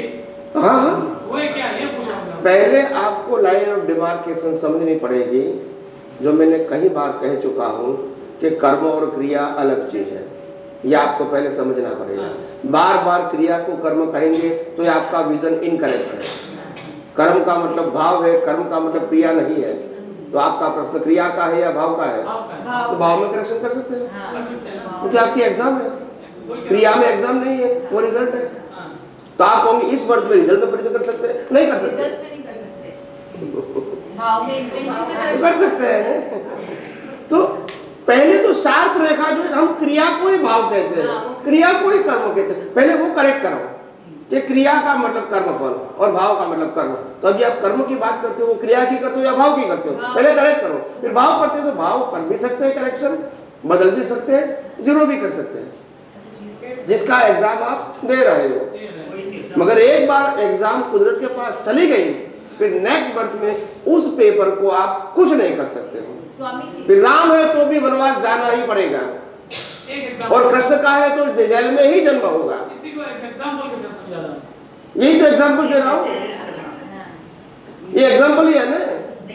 राम कृष्ण महावीर ज्ञानी थे, फिर भी उनको जेल में जाना पड़ा, वनवास जाना पड़ा, युद्ध करना पड़ा। अगर वो चाहे तो बदल सकते, तो नहीं बदलते। आप समझे ना? यानी उन्होंने जो पिछले अवतार में कर्म किया था, उसकी भुगतान राम कृष्ण महावीर को भी करनी पड़ी, बदल नहीं सके। क्योंकि वो करेक्शन अगर करना था तो पिछले अवतार में करना था, अभी रिजल्ट के समय। आप समझे? मगर एक बात और ध्यान रखो, जो मोस्ट इंपॉर्टेंट है in a spiritual science, most important for all of you, वो करेक्शन करना जानते थे, वो करेक्शन करने की क्षमता थी, ज्ञान भी था उनके पास, फिर भी नहीं किया। क्योंकि उनको अज्ञान जीरो करना था, पाप पुण्य को बदलना नहीं था। और जो लास्ट बर्थ के पहले बर्थ में उन्होंने अज्ञान को जीरो कर दिया, और कर्मफल तो वही बढ़ रहा। तो कर्मफल लास्ट बर्थ में आया, मगर अज्ञान जीरो हो गया, तो नया कर्म, उसी का नाम मोक्ष है। अभी आपको कर्म को करेक्शन करना है या अज्ञान को जीरो करना है, ये अब चॉइस। बोलते नहीं है। घाती कर्म से भी समझा सकते हैं। समझ में आया कि नहीं आया? आपको अज्ञान जीरो करना है या कर्मफल को बदलना है, ये अब चॉइस। इसीलिए आप हमेशा कहते हैं कि पास्ट मत देखो, प्रेजेंट। वही तो मैं कहता हूँ, और लोग मेरे को कई सालों से गालियां दे रहे हैं। मैं गालियों खा के भी बताता हूँ, क्या करें। बोला कमलेश आनंद तो सामाजिक प्रतिक्रमण की बातें नहीं करते, वो उसका तो दिमाग घूम गया है। वो आपको उल्टे रास्ते पर ले जाते। ऐसा भी बोलने वाले बोलते हैं, क्या करें, क्या करेंगे। माने प्रायश्चित एवं प्रतिक्रमण करने से वो जो गलतियां की उसको इरेज कर सकते हैं, इरेज कर सकते हैं, माइंड कर सकते हैं, करेक्ट कर सकते हैं, अज्ञान को नहीं मिटा सकते। प्रायश्चित से अज्ञान को नहीं मिटा सकते। अज्ञान को मिटाने के लिए विज्ञान की जरूरत है, और कर्म को माइंड करने के लिए, जीरो करने के लिए प्रायश्चित जरूरत है। प्रायश्चित करोगे तो अज्ञान वही का वही रहेगा, मिटेगा नहीं। और मुक्ति के लिए अज्ञान को मिटाना जरूरी है, कर्मों को मिटाना जरूरी नहीं है। स्वामी जी, अज्ञानता को कैसे खत्म कर सकते हैं? सनातन सत्य से अज्ञान इज इक्वल टू रिलेटिव सत्य। You destroy your अज्ञान with the help of universal truth science. जब सनातन सत्य समझोगे तो रिलेटिव सत्य का अज्ञान।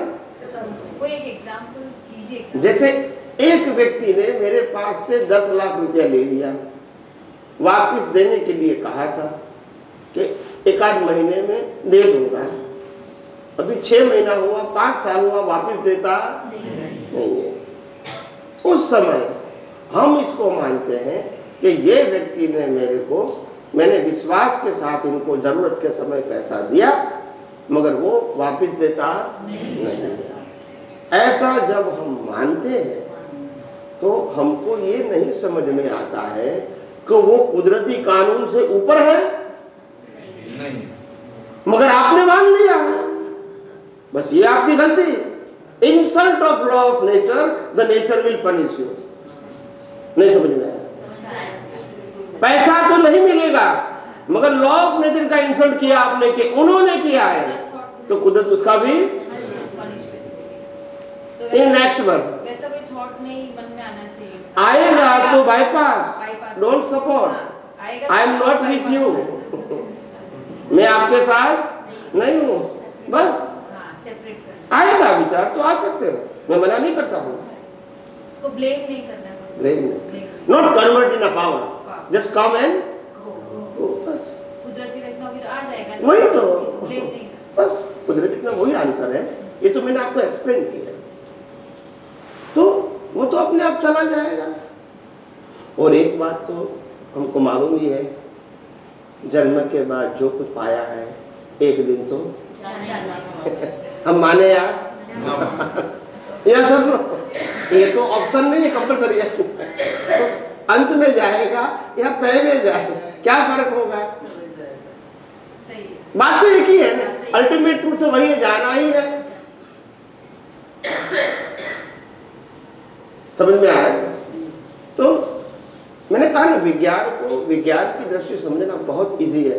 अब ये हमारा विजन चेंज करना है। जो रिलेटिव सत्य सी सोच है ना, इसको इरेज करना है। हर बात में रिलेटिव सत्य, हर बात में रिलेटिव सत्य, फिर सनातन सत्य समझ में नहीं।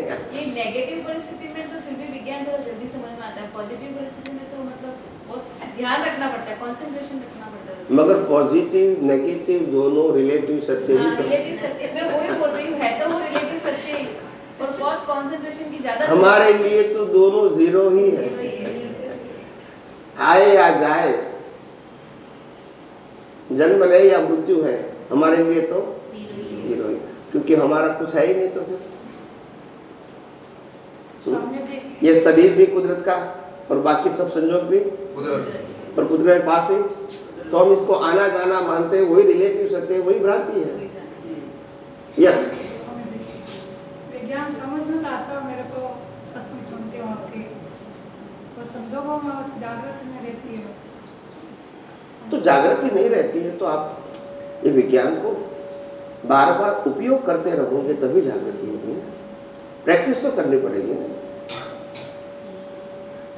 ज्ञान दर्शन से, यानी दृष्टि से आपको बार बार संजोगों में ये विज्ञान का उपयोग नहीं करोगे तो अनुभूति कैसे है? धीरे धीरे प्रैक्टिस बढ़ाने का। क्या बताया? अंदर से राजा भरत को घंटा बजा के सजा करते थे, वैसा कुछ करना पड़ेगा। कैसे अप्लाई करना है? अंदर भाव होते हैं, मेरे को ज्यादा समझना, मेरे को ज्यादा समझना। हमको यही सोचना है, जो समय चला गया उसके लिए मर गए और ये समय में जिंदा है, एक सेकंड के बाद हम भी मर जाएंगे ये संजोग के लिए, और जो मरे हुए को जिंदा करने की जरूरत नहीं है। कुदरत ने भी अपने डिक्शनरी में से वो समय हम दिमाग में से निकाल दे, इतना काफी है और कुछ करना नहीं। स्वामी जी, जैसे कि संयोग आते हैं तो उसमें हम अप्लाई करते हैं कि ये कुदरती रचना है, मैं शुद्ध आत्मा हूँ करके। अब कभी कभी थोड़ा लेट में आता है ना, तो फिर बाद में कुदरती रचना देखते हैं तो वो इरेज करने जैसा है कि ज्ञान नाश होता है कि क्या होता है, कैसा थोड़ा बताइए। जब उपयोग होगा तब तो अज्ञान नाश होगा, मगर जब उपयोग नहीं होगा तो थोड़ा सफोकेशन तो होगा ही, सफोकेशन तो होगा ही। आप समझे? जैसे बाद में हम करेक्शन करते हैं ना कि ये कुदरती रचना है, सामने वाला भी एक महाशय ने ये आपका प्रश्न के अंदर एक मैंने जो पास्ट में उत्तर दिया था वो याद आ गया है। एक महाशय ने पूछा था कि स्वामी जी सफोकेशन का मतलब क्या है? तो मैंने बोला शादी करने के बाद कभी कभी लगता है कि ये हस्बैंड है कि नहीं, ये सबको कैसा है, हस्बैंड तो है, मतलब हस्बैंड के लिए भाई दोनों को समझना। तो कभी कभी सबको किसरा जाता है, हस्बैंड तो है ही, सबको किसरा जाता है कि शंका हो जाती है। ऐसे विज्ञान कभी कभी उपयोग नहीं होता है तो सबको क्वेश्चन होता है, फिर उपयोग करते हैं तो ठीक हो जाता है। तो ऐसा होता है, हो सकता है, मैं मना नहीं करूँगा। कभी कभी कुदरती रेखा नहीं दिखती है, फिर बाद में समझ में आता है कि ये तो कुदरती रेखा है, तो थोड़े समय के लिए सफोकेशन होता है। कुदरती रेखा भाई हमने उस समय नहीं देखा, आप समझे ना, तो ये हमको करेक्शन करना था। संजोग तो कुदरती रेखा ही था, हम इसको नहीं देख पाए because of some reason, because of some जागृति नहीं रही तो नहीं देखा, बाद में देखेंगे कुदरती रचना ही तो है। तो उसका नेक्स्ट बार जैसे रिजल्ट आएगा तो किस तरह से होगा, कहने का मतलब मैं पूछना चाहती हूं। यही अगर बीज पड़ गया तो फल भी आएगा और जागृति भी रहेगी, क्योंकि बाद में जागृति तो रही ना आपकी उसी संजोग में, तो वो भी रिजल्ट आएगा, ये भी रिजल्ट आएगा, दोनों पुरुषार्थ है ना। आप जागृति चूक गए वो भी पुरुषार्थ है तो बीज बन गया, और बाद में जागृति का उपयोग किया वो भी पुरुषार्थ है तो वो भी आएगा। वो इरेज करना तो नहीं कहलाएगा ना, जैसे इरेज करने की बात अभी चल रही थी, कोई कर्म हो गया हमारे भाव से हो गया, जरूरत नहीं है ना। आध्यात्म विज्ञान में इरेज करने की बात ही नहीं है, अज्ञान को मिटाने की ही बात है। मगर इरेज करने की प्रक्रिया जो है, अगर कोई प्रश्न करेगा तो मेरे को बताना पड़ेगा आप इरेज कर सकते हैं, ये प्रोसीजर है, जरूरी है कि नहीं वो अलग शब्द है, मगर प्रोसीजर तो है, वो गलत नहीं है। आपको करना है कि नहीं, आपको अज्ञान मिटाना है, यहाँ कर्म को बदलना है, दो ऑप्शन आपके पास है। अज्ञान मिटाना है तो परमानेंट सॉल्यूशन है, और कर्म को बदलना है तो टेम्पररी सॉल्यूशन है। ये कोई परमानेंट सॉल्यूशन, तो ऑप्शन तो है आपके पास। यस, आपने कहा कि रात के सोते टाइम बन सकते हैं, हम भाव ही नहीं करते तो कर्म कैसे बने, हम बनते तो तोड़ के आए। ये उन्होंने अच्छा प्रश्न किया। हम इतना तो स्वीकार करते हैं रातें सोते हैं वो कर्म फल तो है, क्योंकि आयुष्य है, क्योंकि श्वास है, एम आई राइट। तो सोते समय जो कर्मों के भुगतान करते हैं तो सोते समय नहीं बनेंगे, तो कैसे भुगतान सोते समय आएंगे? फिजिकल तो कुछ है नहीं। सोते समय किए हुए कर्म का फल सोते सोते मिलता है, जागते हुए कर्मों का फल जागते मिलता है। आखिर तो जागेगे या सोगे, कुदरत के लिए तो तुम सोए हुए ही हो। तुम कहते हैं मैं जागता हूँ, जागता ही कहाँ हो, तुम शरीर के साथ है तो सोए हुए ही हो, अनकॉन्शियस। क्या बताया? तो सोए हुए ही हैं, तो मतलब सोने के पहले कुछ ऐसे जो बताऊँ मैं आपको, हमारे शास्त्रों में बताया गया है कि देखो पहले सिंपल बात बताओ, पहले सिद्धांत बताओ। आत्मा कभी सोता नहीं है, नॉन फिजिकल है। लाइव प्रतिष्ठित आत्मा कभी सोता ना है, नॉन फिजिकल है। प्रकृति और डिस्चार्ज प्रतिष्ठित आत्मा सो जाता है because connected with the physical body, वो ऑटो मोड है। इनकी जागृति तब काम आएगी जब बॉडी एक्टिव होगी। तो बॉडी एक्टिव नहीं है मतलब वो भी साइलेंट है। कौन सा? डिस्चार्ज। इनको अभी कोई सफरिंग नहीं, मगर चार्ज वाला क्यों सोएगा? वो तो नॉन फिजिकल है। अगर सोएगा नहीं, जागेगा तो कुछ न कुछ तो करेगा। वो क्या करेगा? साइलेंट रहेगा। वो शरीर की बात है ना, प्रतिष्ठित आत्मा को गहरी नींद होती ही नहीं है। इसीलिए कहता हूँ कि प्रतिष्ठित आत्मा तो भाव करता ही है, उस समय भी कर्म बंध होता है। माता के गर्भ में भी कर्म बंध होता है और कर्म की भुगतान भी होती है। ये 9 महीने का सफरिंग वो भुगतान ही तो है, और भुगतान है तो कर्म तो होना चाहिए। बिना कर्म का फल। तो हर प्रकार की कर्मों की एक प्रक्रिया होती है। कैटेगरी। तो ऐसे नींद में भी कर्म होता है, उसका फल ऐसे होता है। माता के गर्भ में कर्म होता है, उसका फल ऐसे होता है। और जाग के करते हो, उसका कर्म फल ऐसा होता है। प्रत्यक्ष का कर्म फल अलग होता है, परोस का कर्म फल अलग होता है, क्वांटिटी का कर्म फल अलग होता है, क्वालिटी का कर्म फल अलग होता है। सब अलग अलग है, मगर हमको समझ में नहीं आता है क्योंकि हमने उसके ऊपर फोकस नहीं डाला है। हम तो कर्म का मतलब एक ही मानते हैं, ऐसा नहीं है। कई सारे कर्म क्वालिटी वाले होते हैं, कई सारे कर्म क्वांटिटी वाले होते हैं। क्वांटिटी का मतलब लॉस ऑफ अमाउंट, क्या बताया? Loss of amount. और क्वालिटी का मतलब होता है मैं आज से आपको त्याग कर देता हूं। तो उसमें तो लॉस तो नहीं है, ये क्वालिटी है। क्वालिटी समझते हैं ना, पूरा जीवन चेंज हो जाएगा आपका। एग्जाम्पल, यही तो एग्जाम्पल है, ज्यादा जानने की जरूरत नहीं है। कहने का मतलब, क्वालिटी का मतलब होता है impact of your heart, quantity का मतलब फिजिकल लॉस। आज मेरा 1 करोड़ का नुकसान हो गया तो नुकसान तो है, मगर आज मेरा बच्चा मर गया तो वो नुकसान अलग होता है, वो कोई quantity, it's a matter of quality. You understand me? तो दोनों सब्जेक्ट, ये तो ऐसे बहुत सारा सब्जेक्ट है एक कर्मों के ऊपर, तो it's a very micro science है। और केवल ज्ञान की अलावा कोई उसको संपूर्ण नहीं समझा सकते। और केवल दर्शन संपूर्ण हो जाए तो उनको समझ में आता है, मगर केवल ज्ञानी को दिखता है ऐसा केवल दर्शन को दिखता, समझ में आ जाता है, दिखता नहीं है। तो बहुत माइक्रो साइंस है कर्मों की, जो प्रोसेस है इतना माइक्रो साइंस है। वो समझने के लिए बहुत कुछ इंटरनल इंटरेस्ट चाहिए, तब ये रिसर्च होता है। रिसर्च से होता है, ये किताबों के पढ़ने से नहीं होता है। एक मेमोरी की बात, नॉलेज की बात नहीं, रियलाइजेशन की बात है, अनुभूति होती है। ये पढ़ने से नहीं होता है, बुद्धि होती है पढ़ने से, नॉलेज मिलता है, अनुभूति नहीं होती है।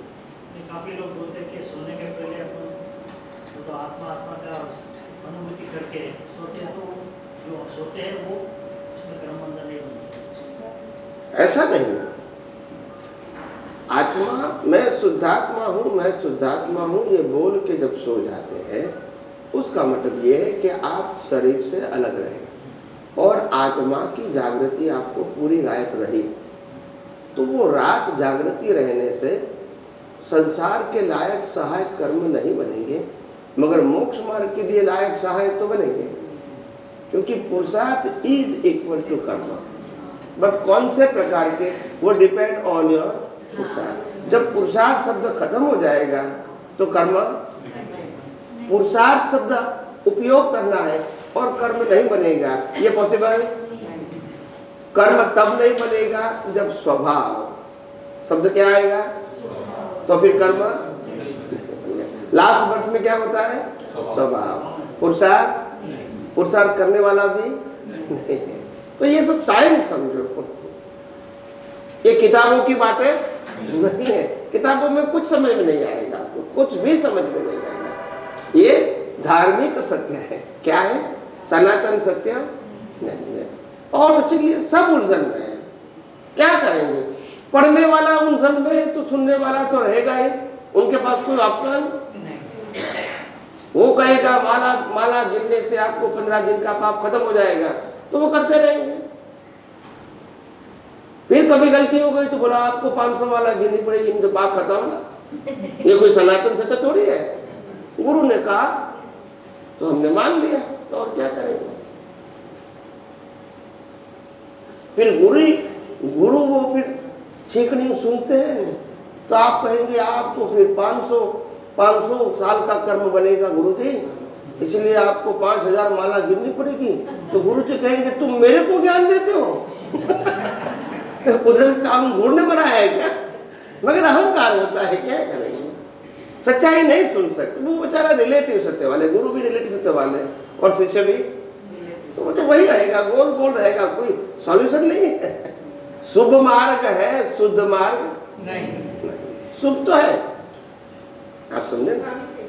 हाँ, एक व्यवहारिक प्रश्न है, जो कर्म बंधन है, जो सबके साथ भाई बहन ये सब, लेकिन लंबा कर्म संबंध हस्बैंड वाइफ का होता है। Yes. तो किस चीज से वो लंबा कर्म बंधन पड़ता है जिससे वो ज्यादा फिर ज्यादा उनके साथ वो होता है?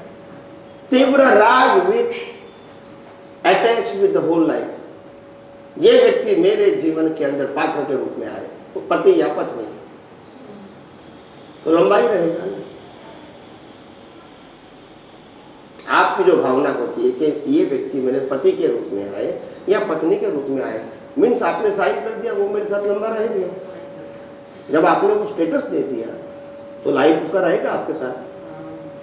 आपकी ही तो भावना है। तो रीजन क्या लंबा जो फेलियर होता है उसके पीछे की भावना क्या रीजन होता है? आप जो स्टेटस देते वही तो साइज है उनकी। आप जो स्टेटस देते वही तो साइज है उनकी।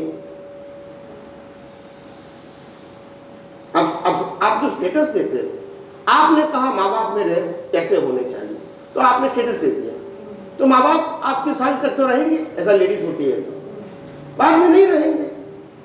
अगर आप पुत्र हैं और माँ बाप भूलते हैं तो पूरी साल जिंदगी रहेंगे उनके साथ। फिजिकली बात करता हूँ।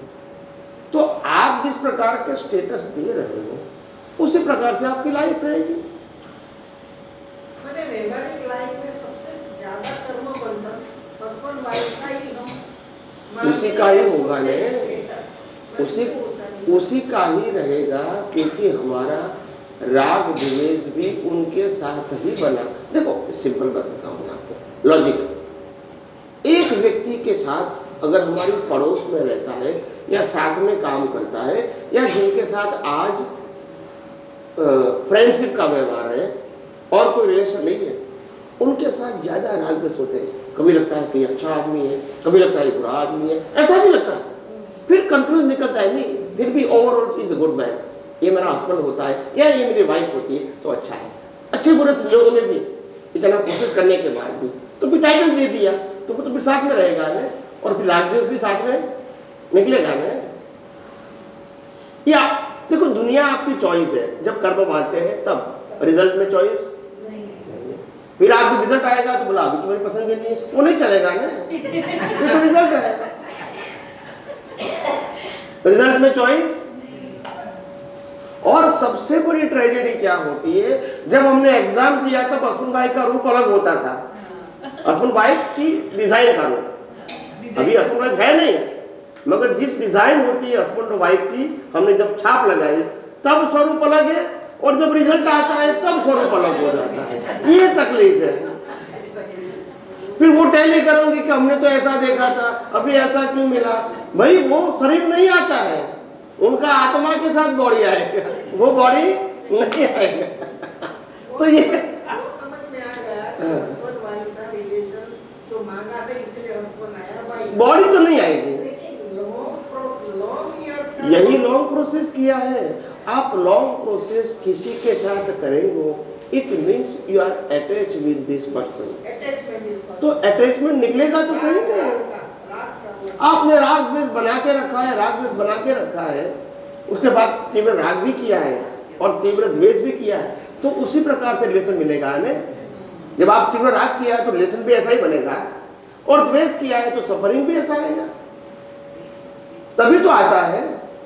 इस लंबा होता है वो, ये संबंध। मगर आपने लंबे समय तक पिछले अवतार में एक ही व्यक्ति के साथ रागद्वेष किया है लंबे समय तक, तो इसका रिजल्ट भी लंबे समय तक मिलेगा। आप समझे। और कुदरत कैसी है, वो कहता है कि इतना लंबा सफर क्यों करना पड़ता है यहाँ। तो व्यवहार कहता है 7 फेरा फरो और 70 साल की जिम्मेदारी है। सच्चिदानंद स्वामी जी बोलिए। टाइम और થઈ ગયું છે હવે। हाँ जी जी जी, शाम को 5:30 का है। आज शाम को 5:30 का है। स्वामी जी ये तो ऊपर पड़ी गई। Okay okay okay fine. तो अभी हाँ समाप्त करते हैं। और किसी का प्रश्न यहाँ पेंडिंग था? कोई इसका पेंडिंग नहीं है ना? हाँ प्लीज कर दिए, फिनिश कर दूंगा। हम सब मोक्ष के लिए इतना प्रयत्न कर रहे हैं, जैसे क्या खास बात है मोक्ष दशा की? Recording in progress. देखो, सबसे पहली बात ये, प्रयत्न दशा वो संसार है और अप्रयत्न दशा वो मोक्ष है। क्या बताया? पहली बात, प्रयत्न दशा वो संसार है और अप्रयत्न दशा वो मोक्ष है, नंबर 1। नंबर 2, हम जो अभी प्रयत्न कर रहे हैं वो अज्ञान को मिटाने का कर रहे हैं, ज्ञान पाने का नहीं। और नंबर 3, अज्ञान मिट गया, वो ही हमारी अप्रयत्न दशा चालू हो गई। फिर केवल ज्ञान भी अपने आप होगा और लास्ट वर्ग भी अपने आप चलेगा, कोई प्रयत्न भाव भी करना। तो अप्रयत्न दशा से मोक्ष है और प्रयत्न दशा से संसार है। और उसमें 2 ब्रांच है। प्रयत्न दशा मतलब डूअरशिप, ओनरशिप एंड सफरिंग। ये भी प्रयत्न दशा है, मैं करता हूँ, मैं मालिक हूँ और मैं भोगता हूँ। और यहाँ कौन सा विज्ञान जाना आपने कि ये मन वचन काया उनकी अवस्था वो कुदरती रचना है। तो वो जो अज्ञान की जो प्रयत्न दशा थी, इसको मिटाने का विज्ञान है। आत्मा में जो ज्ञान है वो तो इंटेक है, इंटेक समझते हैं। और इसलिए आत्मा को ज्ञान की या अनुभव की जरूरत नहीं है, मगर अज्ञान के माध्यम से आपने मिथ्या ज्ञान, मिथ्या दर्शन के जो कर्टेन बनाए थे थ्रू मौनीय कर्म, वो कर्टेन को निकालना पड़ेगा, तब स्वभाव जागृत होगा और स्वभाव अप्रयत्न से मिलेगा, क्योंकि वो है, इसको बनाने का या क्रिएट करने का नहीं है। मगर ये नहीं थे, हमने माना कि हम थे, हमारा नहीं है, हमने माना हमारा है। हम नहीं करते, माना हमने क्रिया किया है। हम भुगतान नहीं करते, माना हमने भुगतान किया है। ये अज्ञान है, तो फिर राग द्वेष होगा तो कर्म तो बनेगा। तो ये अज्ञान को मिटाने के लिए विज्ञान है, आत्मा को ये अज्ञान की जरूरत नहीं। समझ में आया? चलो प्रार्थना बोला। हे अंतर्यामी परमात्मा, हे अंतर्यामी परमात्मा, आप हर एक जीव के अंदर विराजमान है, आप हर एक जीव के अंदर विराजमान है। वैसे मुझ में भी विराजमान है, वैसे मुझ में भी विराजमान है। आपका स्वरूप, आपका स्वरूप वो ही मेरा स्वरूप है, वही मेरा स्वरूप है। मेरा स्वरूप, मेरा स्वरूप शुद्ध आत्मा है, शुद्ध आत्मा है। हे शुद्ध आत्मा भगवान, हे शुद्ध आत्मा भगवान, मैं आपको अभेद भाव से, मैं आपको अभेद भाव से अत्यंत भक्ति पूर्वक अत्यंत भक्ति पूर्वक नमस्कार करता हूँ। नमस्कार करता हूँ। अज्ञानता के वश, अज्ञानता के वश, अजागृति के वश, अजागृति के वश, मिथ्या ज्ञान, मिथ्या दर्शन संबंधी, मिथ्या ज्ञान, मिथ्या दर्शन संबंधी दृष्टि से जो कुछ भी दोष हुए हैं, दृष्टि से जो कुछ भी दोष हुए हैं और हो रहे हैं, और हो रहे हैं, वो सभी दोषों को, वो सभी दोषों को आपके समक्ष, आपके समक्ष जाहिर करता हूँ। जाहिर करता हूँ। उनके लिए हृदय से क्षमा याचना चाहता हूँ। हे प्रभु, मुझे क्षमा करे, क्षमा करे, क्षमा करे। और बार बार ऐसी दृष्टि संबंधी गलतियां न करूं, ऐसी आप मुझे शक्ति प्रदान करें। हे शुद्धात्मा भगवान, आप ऐसी कृपा करें कि हम में से भेदभाव निकल जाए और अभेद स्वरूप प्राप्त हो। आप और हम अभेद भाव से तन्मयाकार रहे। जय सच्चिदानंद, जय सच्चिदानंद, जय सच्चिदानंद।